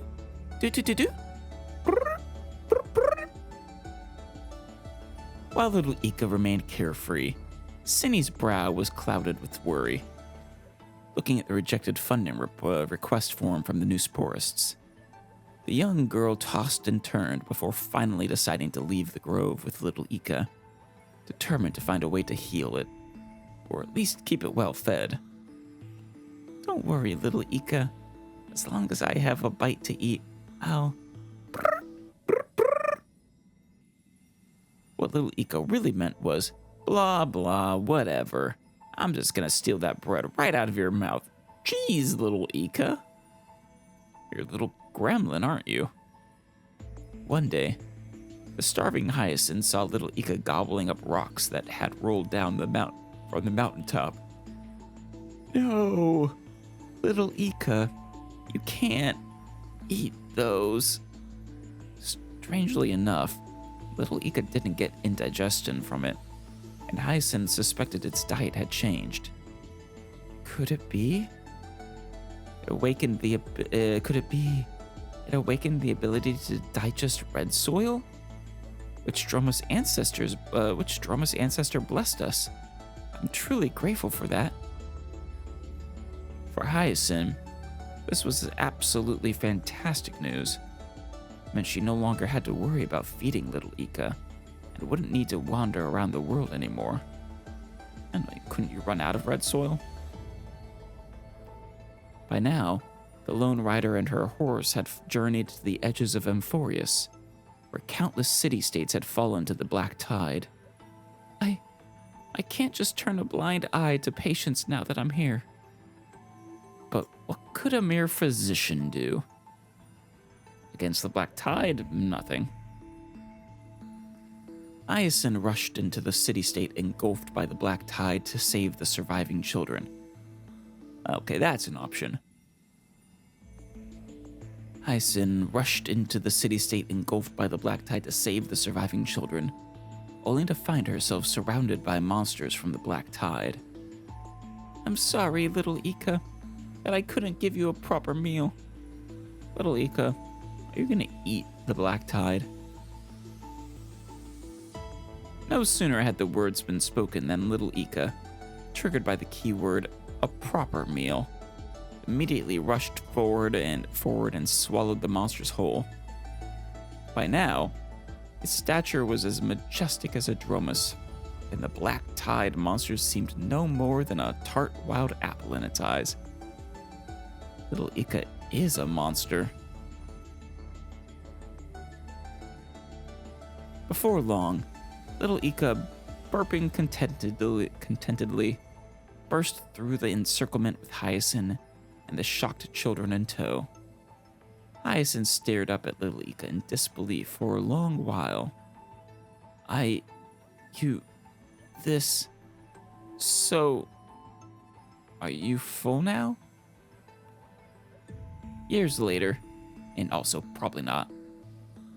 Years later, news arrived from Akuma that the Twilight Knight, savior of countless city-states in times of crisis, would visit the holy city. Aglaya, leader of the Chrysos heirs, personally went out to welcome her. As Aglaya focused her gaze, she spotted a familiar face atop the giant winged beast. Hyacinthia? Looking at Aglaya, Hyacinth's eyes welled up with tears. Miss Aglaya, all of this, it's the beginning. It all began with a scientific experiment. Yeah. Full circle. Run forward, Treaty. This is going to be about Trebios or one of her incarnations. This page of story comes from the 100,000th and 3rd Eternal Recurrence, a gentle blessing from the edge of the west wind. Imagine if Trebios did not shatter into 1,000 pieces, but instead ventured towards the many realms after bidding farewell to the 3 familiar companions. Wait. After bidding farewell to 3 familiar companions, but she didn't shatter into 1,000 pieces? Let's just read. The first day of lucid hours sunlight pierced through the stained glass windows of Yanisopoulos' temple, gently illuminating the red-haired girl's face. Trebios awoke from her slumber, rubbing her sleepy eyes. Trinen, you're all here? So, maybe that's not Trebios. No, Trebios awoke. But these 3 are here too. What in the world? Treaty! The 3 tiny messengers let out cheerful voices. Looking at the 3 children before her, Trebios recalled the night when she heard Yanis's prophecy. You shall shatter.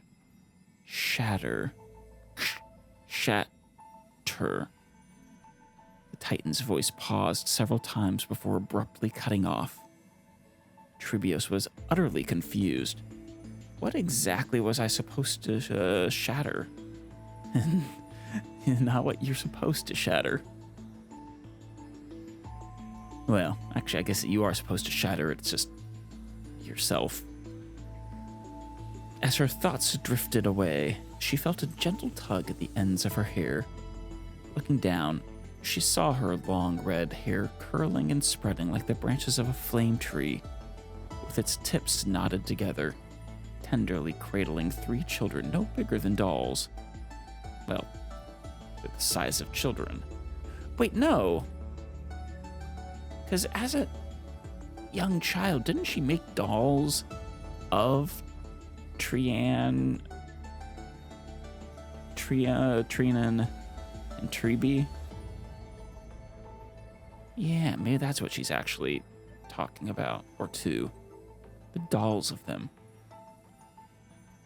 Treaty! The children laughed, swinging on her hair like a playground swing. Trebios smiled too.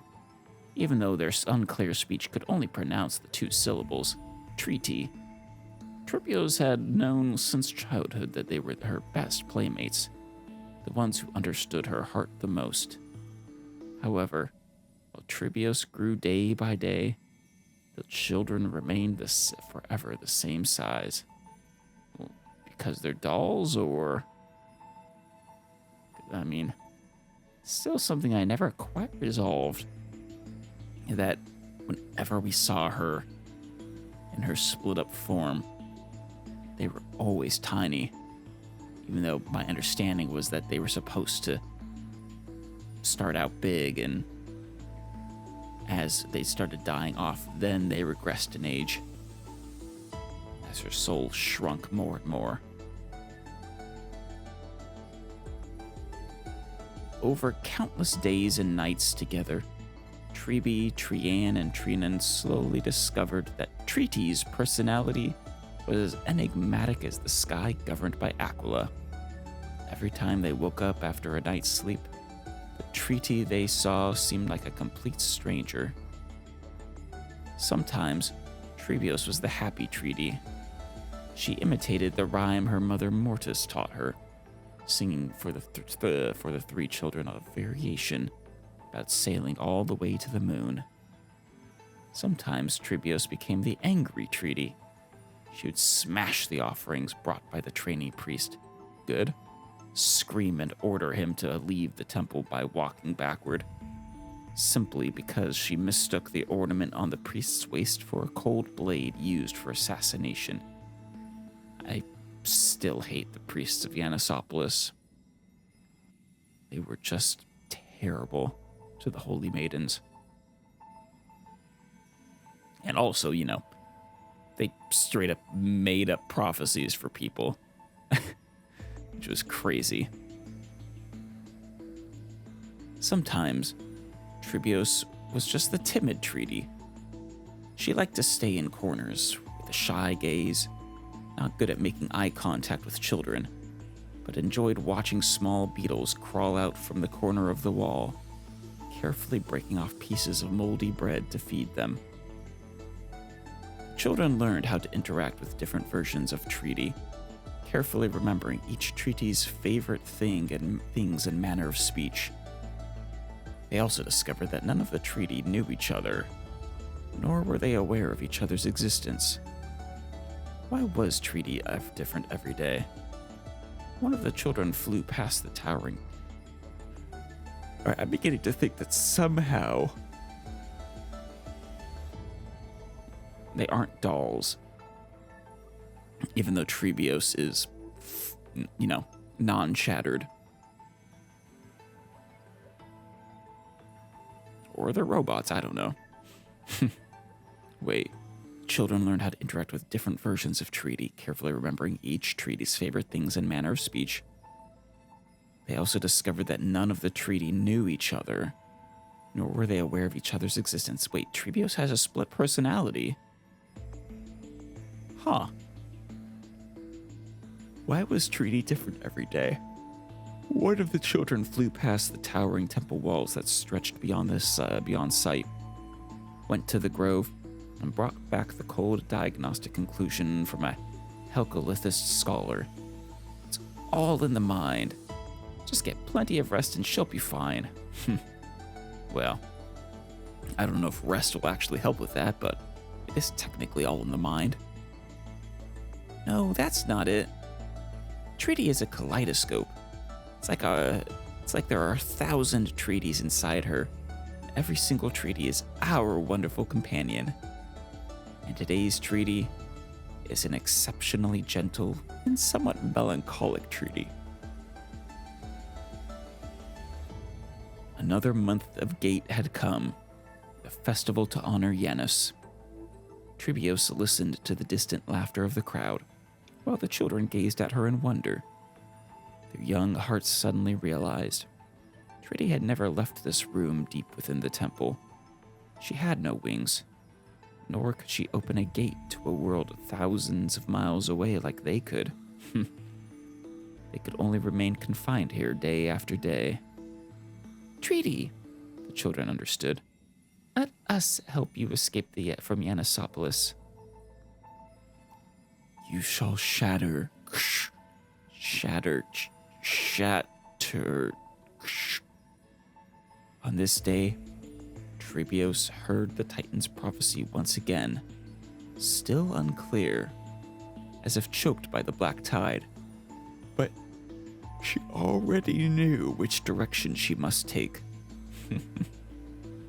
First ray of lucid hour's sunlight pierced through the stained glass windows of Yanisopolis Temple, shining into the chamber where Holy Maiden Trebios was imprisoned. The room was empty, save for 3 dolls. So they are dolls? They were named Trebi, Trian, and Trinen. The remnant fragments left behind after all their powers were given to Trebios. From then on, wherever Trebios went, the voices of children would echo in her ears. The heartfelt wishes of Trebi, Trian, and Trinen. You shall possess graceful white wings, keen senses, and a direction that never leads astray. You shall leave Yanisopolis, and along with the many versions of yourself hidden within your body, transmit the Titan's prophecy to the world. Bye, Treaty. This one is... I feel like there's a couple ways you could interpret what happened here. But... If you are destined to become the blazing sun... Oof, that's gotta be... Feinen. This page of the story comes from the 23,570,001st eternal recurrence in an eternally peaceful Ides Elysiae. Imagine if the prisoner of flames subjected to ceaseless suffering still resolved to protect himself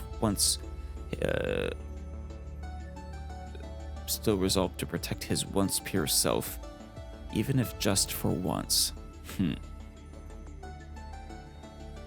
The bulrush withered, the wheat fields burned, and wind chimes swayed amidst the monster's roars. Scorching soil burned the young man's skin. Before losing consciousness, the last thing he saw was the tall sword master in black raising his gleaming blade amidst the black tide. Feinen, wake up! Cyrene? The white-haired man startled awake beneath the shade of the tree.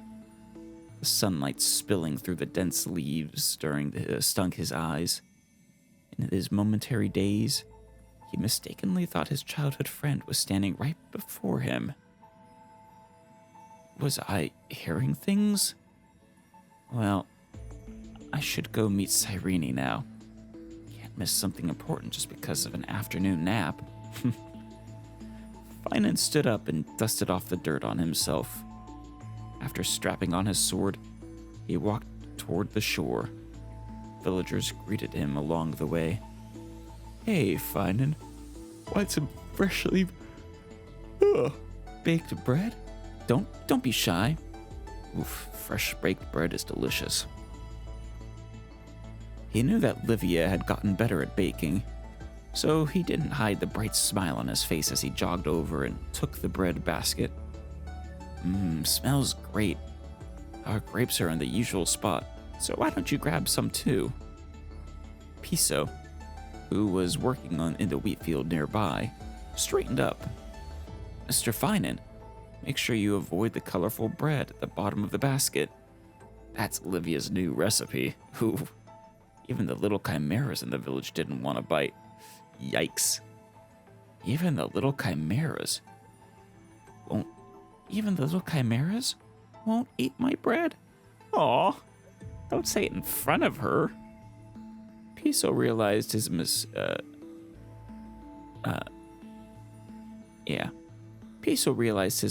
and rushed over. He dug out the colorful bread from the basket and stuffed it into his mouth. Good man, Piso. correct that mistake. His eyes and mouth were all scrunched up as he struggled to swallow. Finally, he barely managed to utter a compliment. But I love it the most. Finan doubled over with laughter. Piso, you're in your 40s now. Stop calling me mister. No way. You're the one who protected Ides Elysiae's peace all these years. So what if you age slower, Mr. Finan?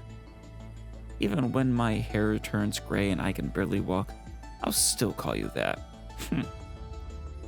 So he ages slower, does he? It's actually interesting.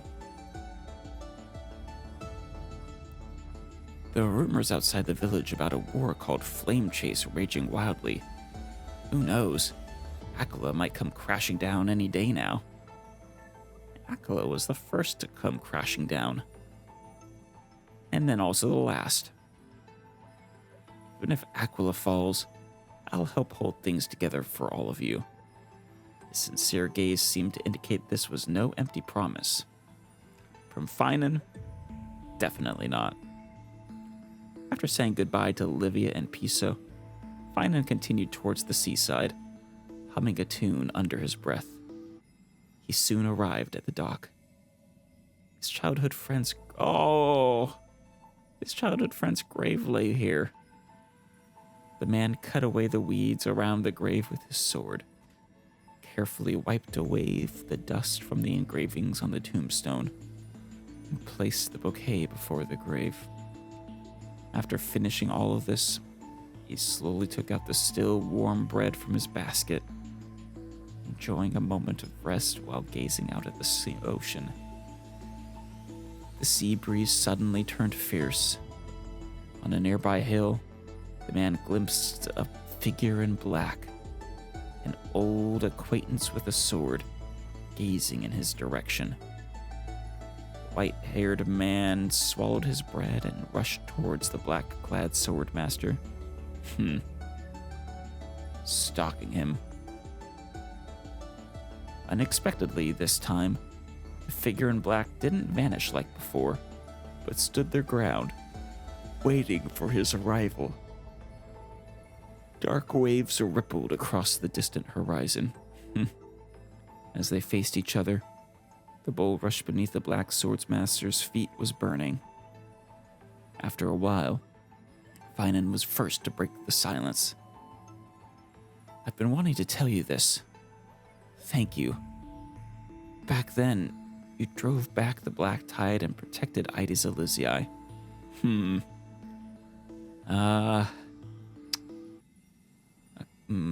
That's a fun alternative. Though I don't think he's actually capable of truly pushing back the black tide. At least, not for long.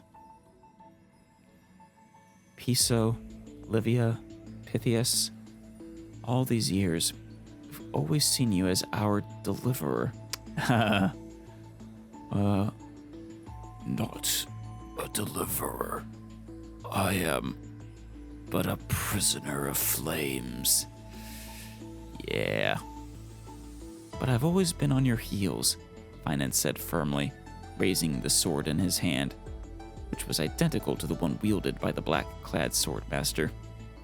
Look, I had it forged by a renowned grand craftsman. The black-clad swordmaster slowly exhales. Tell me its name. Dawnmaker, Finan said with a laugh. He watched as the fragmented waves drew closer to the edge of the sky. With it, I've been protecting Ides Elysiae from the black tide, time and time again. The black-clad swordmaster sighed again, muttering under his breath. Cynthia, your advice. I've taken it to heart. I tried to protect my sense of self. But look, Castellana's wish has never changed. Yeah. Oh, he really did try just about everything, didn't he?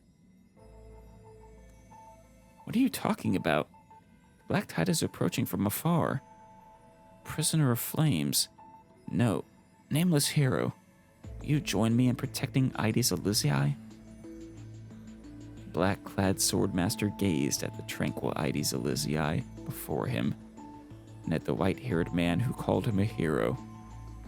Those eyes still held their pure cornflower blue. Wouldn't hurt. After all, it's just this once. Oh, Finan. Castellana. Unconsciously, he held his sword across his body as a faint flame kindled in his chest. At least, for now, this flame was no longer hollow. God damn. Beautiful. The Cosmic Alliance. Combined forces formed by factions such as the Astral Express, Xianzhou, IPC, and Galaxy Rangers to stop Iron Tomb. During the coronation, combined forces mobilized outside the scepter and maintained continuous strikes against its headless body, curbing the majority of the overflowing virus copies. Well done. Following the battle, the Cosmic Alliance is not yet disbanded and may discuss a longer-term alliance against the destruction. Good. It's honestly probably what Elio wants. 12 Titans in the final cycle. The signals and external variables inherited the corresponding extrapolation pathways and ascended to the 12 Titans. After intruding upon the ruins of time, the Titans resonated with Nikos, liberating the latter with the suppressed Iron Tomb. 12 Titans jointly faced Iron Tomb in the core layer of the scepter, solved the simulated paths consecutively, and disproved the destruction. Well done. Amphorian. Based on Stell's memory, the final cycle no longer gave birth to Chrysos heirs affected by the destruction. The simulated life of Amphorius passed 1,000 years in peace during the extrapolation. At the end of the era Chrysia, Stell completed the world-bearing trial and issued the prophecy of Trailblaze. The entire population of Amphorius dedicated themselves to the battle against Iron Tomb, and this collective action became an important variable. We kind of failed them, though, since, they're basically no more. Lord Ravager. Long-distance echoes of the path of destruction are continuously detected. It is inferred that the Battle of Amphorius was observed by Nanook or other Lord Ravagers with unknown motive. Curiosity. Back to blue. Experiment phase conclusion. Experiment conclusion. Conclusion 1. All life activities are attributed to entropy increase. True. The prime mover of life is destruction. Biological life is a fantastic engine for increasing entropy. Conclusion 2. Conclusion 1 constitutes only a particular proposition. If the initial proposition is changed to Trailblaze, it is equally valid. The prime mover of life is a static value, cannot determine the developmental path of things. The Amphorius experiment is concluded. Validity statement. The Amphorius experiment collapses into concluded only on the condition that the demiurge successfully gazes back. If the backward gaze fails, affected by the established causality deficit, the experiment will recollapse into unconcluded. But she does. She makes that sacrifice. To the flawed one. Hello, Iron Tomb. In a sense, you are me. So before falling asleep, I want to have a heart-to-heart conversation with you to talk about the question you've been contemplating. The prime mover of life. Logic. All life activities are attributed to entropy increase. Conclusion.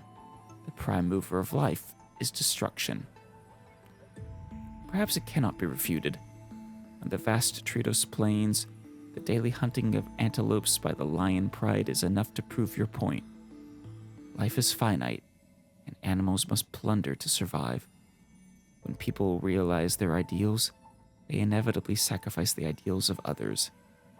Even self-defense, or even love, sometimes becomes a source of harm. I won't say inevitably, but otherwise true.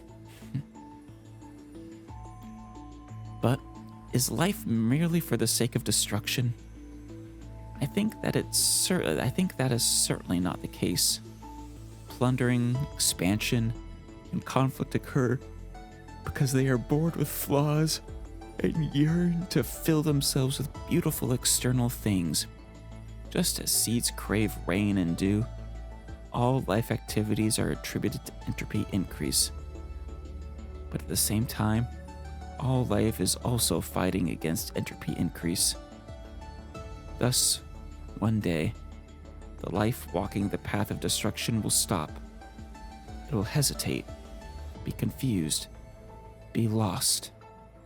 Then, it will set off again, offering its broken heart in the world of entropy increase, out of hatred, out of pity, out of any kind of flawed emotion, stubbornly resisting fate towards an uncertain tomorrow. This is the Flame Chase journey, a journey voluntarily chosen by a group of flawed people who, having learned what loss is, choose to lose. That's powerful. Though having learned what loss is, still choosing to lose. In the eternal cycle, everything they relinquish is filled with better material, and the name of this material is memory and love. Love is not the cause, but the result. Destruction is the same. They both originate from the common starting point, flaw. Because they are born with flaws. Life pursues perfection. By accepting its own defects, life surpasses destruction, and the self becomes the ego. Comes you. This story about the flawed one is my bedtime gift to you. Farewell, Iron Tomb. Together, with the slumber of love and destruction, let us send the greetings of birth in this to the starlit sky and the prime mover of life. I believe every star in the cosmos will find its own answer. Loading core variable Trailblaze. Output value. Hello world. I still love that. Nameless's note. Just an exclamation mark. It's truly over now. I guess it's time for us to move on. What a wonderful, bittersweet story. As someone who I enjoy a good happy story, but a strong part of me loves bittersweet and tragedies. Come to think of it, I haven't chatted with Sonny in ages. Let's go see what he's up to. Sonny, are you referring to Finan? I think that was Treeby's nickname for Finan. But they're just memories, aren't they, still? Well, I guess that is a memory bubble. Meet Scurry's new visitor. Oh. Anyways, it is, we are finished with Amphorius, finally. That was a long one. And it's a new version as well. So we have new banners. And events. You look so dapper. So much swagger, so much style. Kind of I don't... No, never mind. I was going to say kind of remind me of Boot Hill, but no, not quite.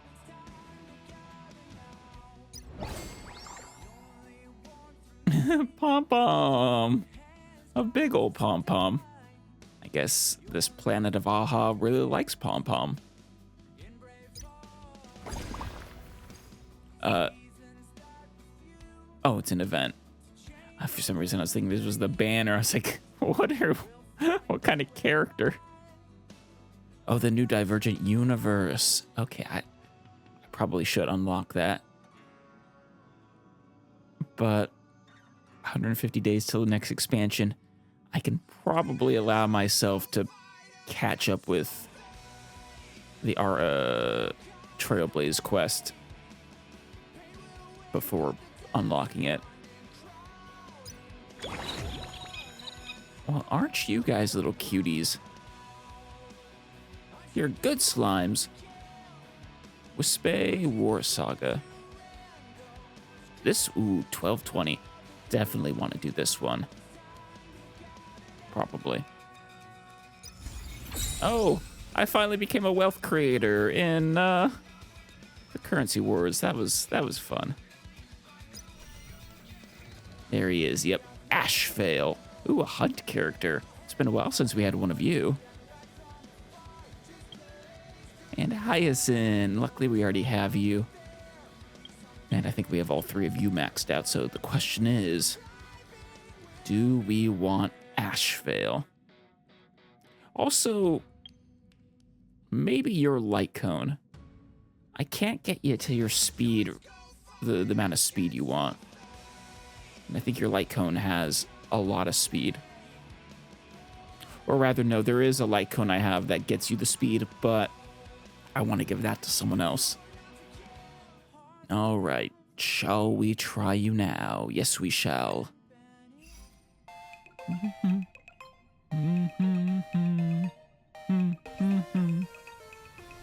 Ba, ba, ba, ba, ba. All right, Ashvale causes the target to become bait. It kind of reminds me, well, we'll see. I was gonna say kind of reminds me actually of Boot Hill. But the lion launches follow-up attack against the... Oh, a follow-up attack. Been a while since we had one of those as well. Against bait. During the follow-up attack, if bait is defeated, then he continues to attack a new bait. Nice. Kind of reminds me of Zila. Causes allies crit damage to increase. And all enemies' defense to decrease. Beautiful. Gotta love crit damage increasing characters. Can never have too many. Treeby. Though if he's...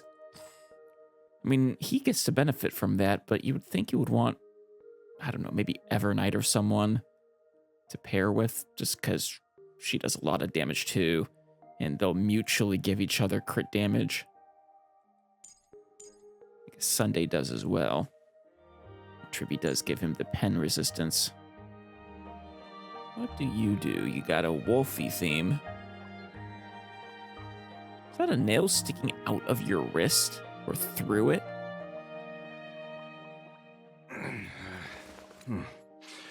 Almost time to wrap up the assignment again. Assignment, huh? Nice. Is that your staff? All right. Talons. Inculcate decorum. 90%. Lightning, of course. Flog. Smite evil.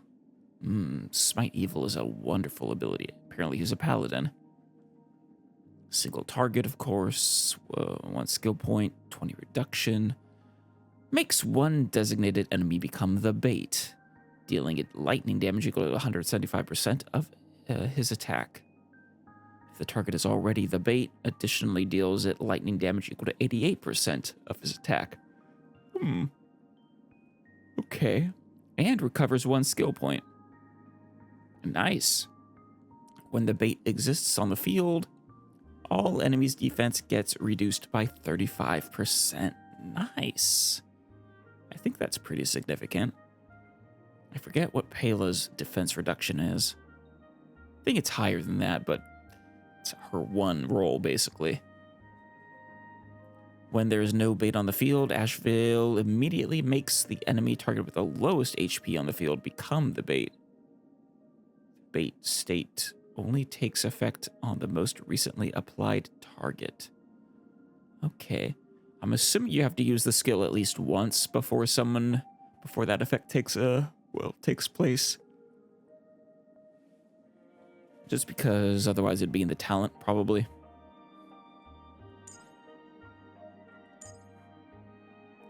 Now, that for a hunt character, I don't think that's a lot of damage. But we'll see. Banquet. Insatiable appetite. 150 cost, 30 reduction. Makes one designated enemy become the bait as well.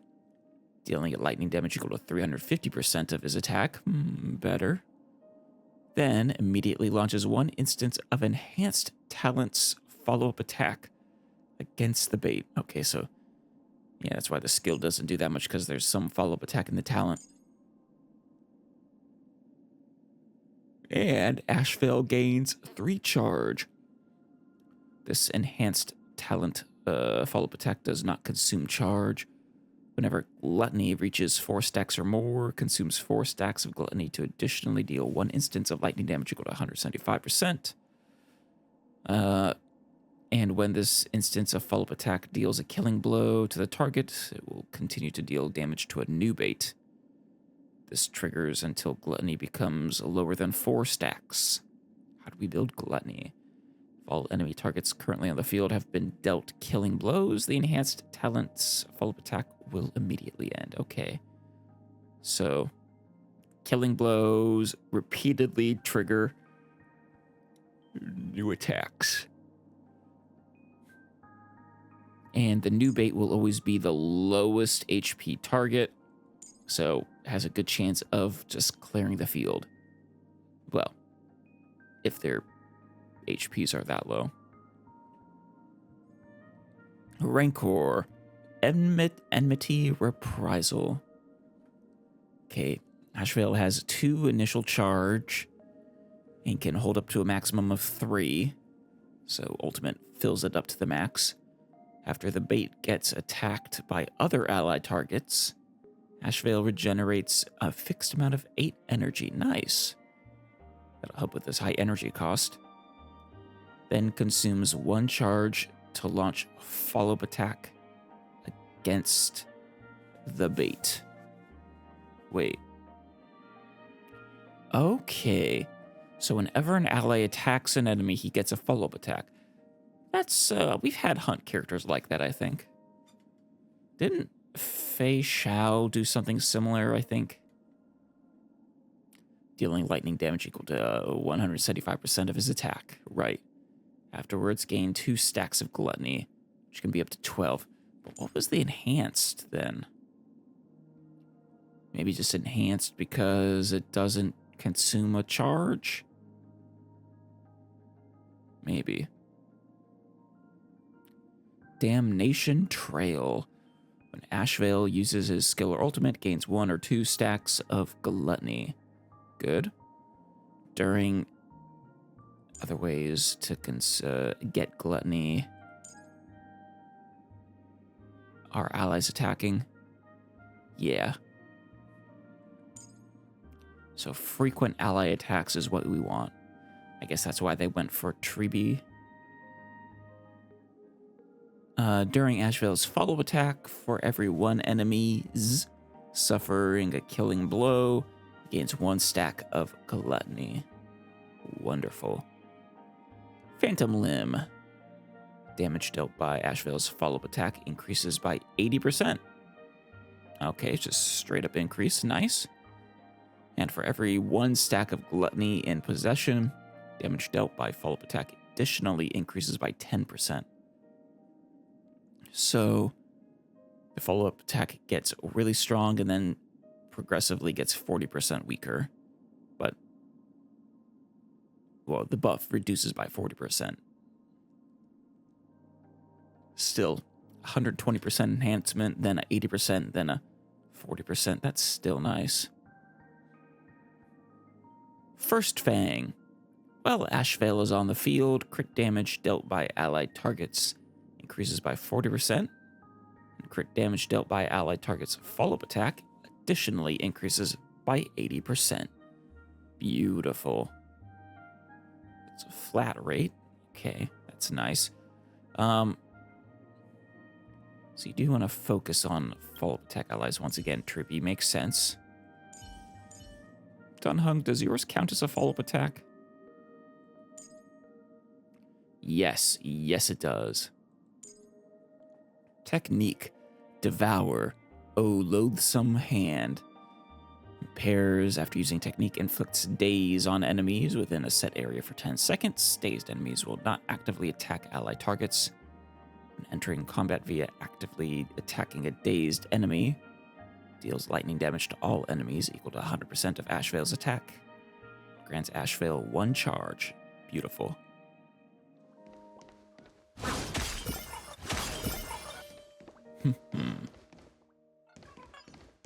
Are they here for revenge Okay, as you're well? dazed.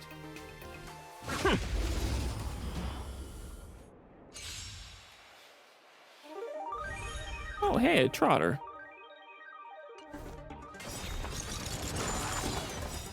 Is it coming? What are you doing there, trotter? Set. Fighting the west wind, away we go! Sins must be paid. Okay, so they did get bait immediately chosen.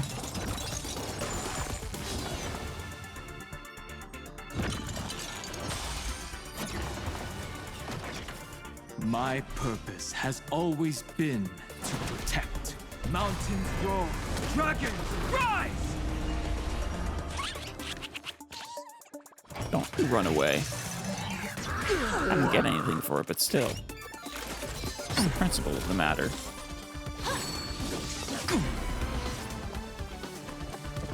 It's of no consequence. Alright. Oh yeah, I love the staff. Characters wielding cool staffs, always fun. Riddled with holes. I have heard the call, loud and clear. Bring ya back. Doubt, I bid you farewell. My job is to be nosy. And tap. Underestimating us will cost you. Ooh, an asshole dragon will do it. Huge news! My strength isn't incoming! Go and fight to the death. Dragons, oh calamity undone. I do wonder how Soaring he'll above rank the up lands. amongst the other hunts. This is permanence! Presumably he'll be good, but Eye for eye. Away and take off together! Good! so right now he has no charge. Blood to consume this injustice. Beasts, come and slaughter each other. Oh, that's. Go. I think I saw the trotter coming. That's fun. 2 birds, 1 strike. Sins Does must be that count paid. there? His, yes, his My gut gluttony. says you're shady. I see through you. Restored. I like the restoration of the skill point. Go and fight to the death. Okay. I mean, Serenity stands clear before me. yeah, you never even got that buff. My job is to be Mortal nosy. form. I will walk with you watch over you and guide you on your path. Away and take off together! Good! Sins must be paid. Eye for eye. Beautiful. We're gonna get another round. It's coming! Ready, set! Fighting the west wind, away we go! I offer my blood to consume this injustice. Yeah, go ahead and get her. Beasts, come and slaughter each other. Go and fight to the death. Nice. 4 of them in a row. Sins must I be must have paid. nearly maxed out the gluttony. Wrath of nature. Rebirth. All right. Get her. Get another. Oh.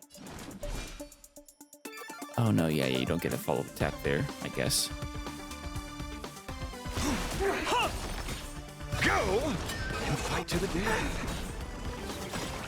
Dragons, But calamity undone, soaring above now the you get lands. another. This is permanence. Sins must be paid. Eye for eye. Beautiful. And take off together! Good! What you seek is what you shall receive. Torment and doubt, I bid you farewell. My gut says you're shady. I see through you. Super effective there. Watch my moves closely.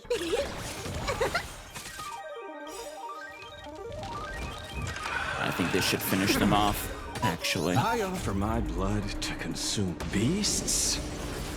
Come and slaughter each other. Go and fight to the death. Yeah. All right. Come to think of it, I haven't chatted with Sunny in ages. I mean, the Let's go numbers see what he's up to. aren't as high as some of my, like my Caster's team, which easily gets to like 1 million. But I don't know. Those enemies might have a higher defense than enemies I've tried with her.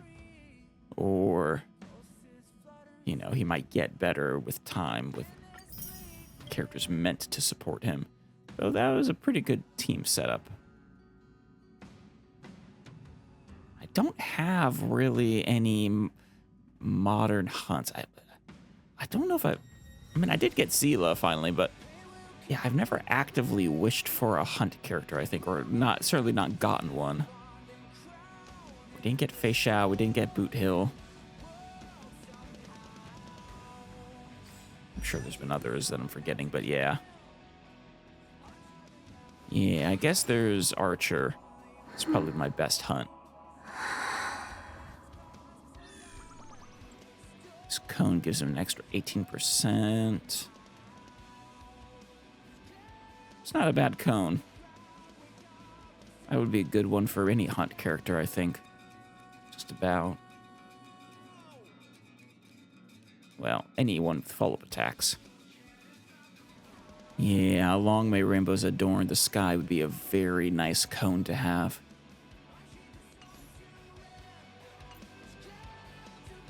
If I'm gonna wish for a cone, at least. Robin specifically buffs follow-up attacks, doesn't she? It'd be nice to have another excuse to use her as well. But she doesn't attack, so she doesn't trigger his ability, unfortunately. Pure buff. You'd probably choose either her or Sunday, I'm guessing.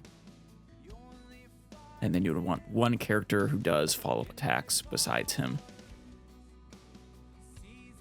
Whether that's maybe like Mott's, I think he had follow-up attacks, or maybe Fei Xiao if you have her. I don't know if they have good synergy. They probably have good synergy. Though, I don't know, 2 hunt characters in a team, interesting.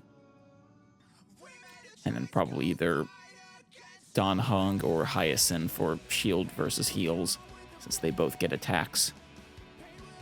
Though I don't know if Hyacinth counts as follow-up attacks, so maybe Dan Heng is better.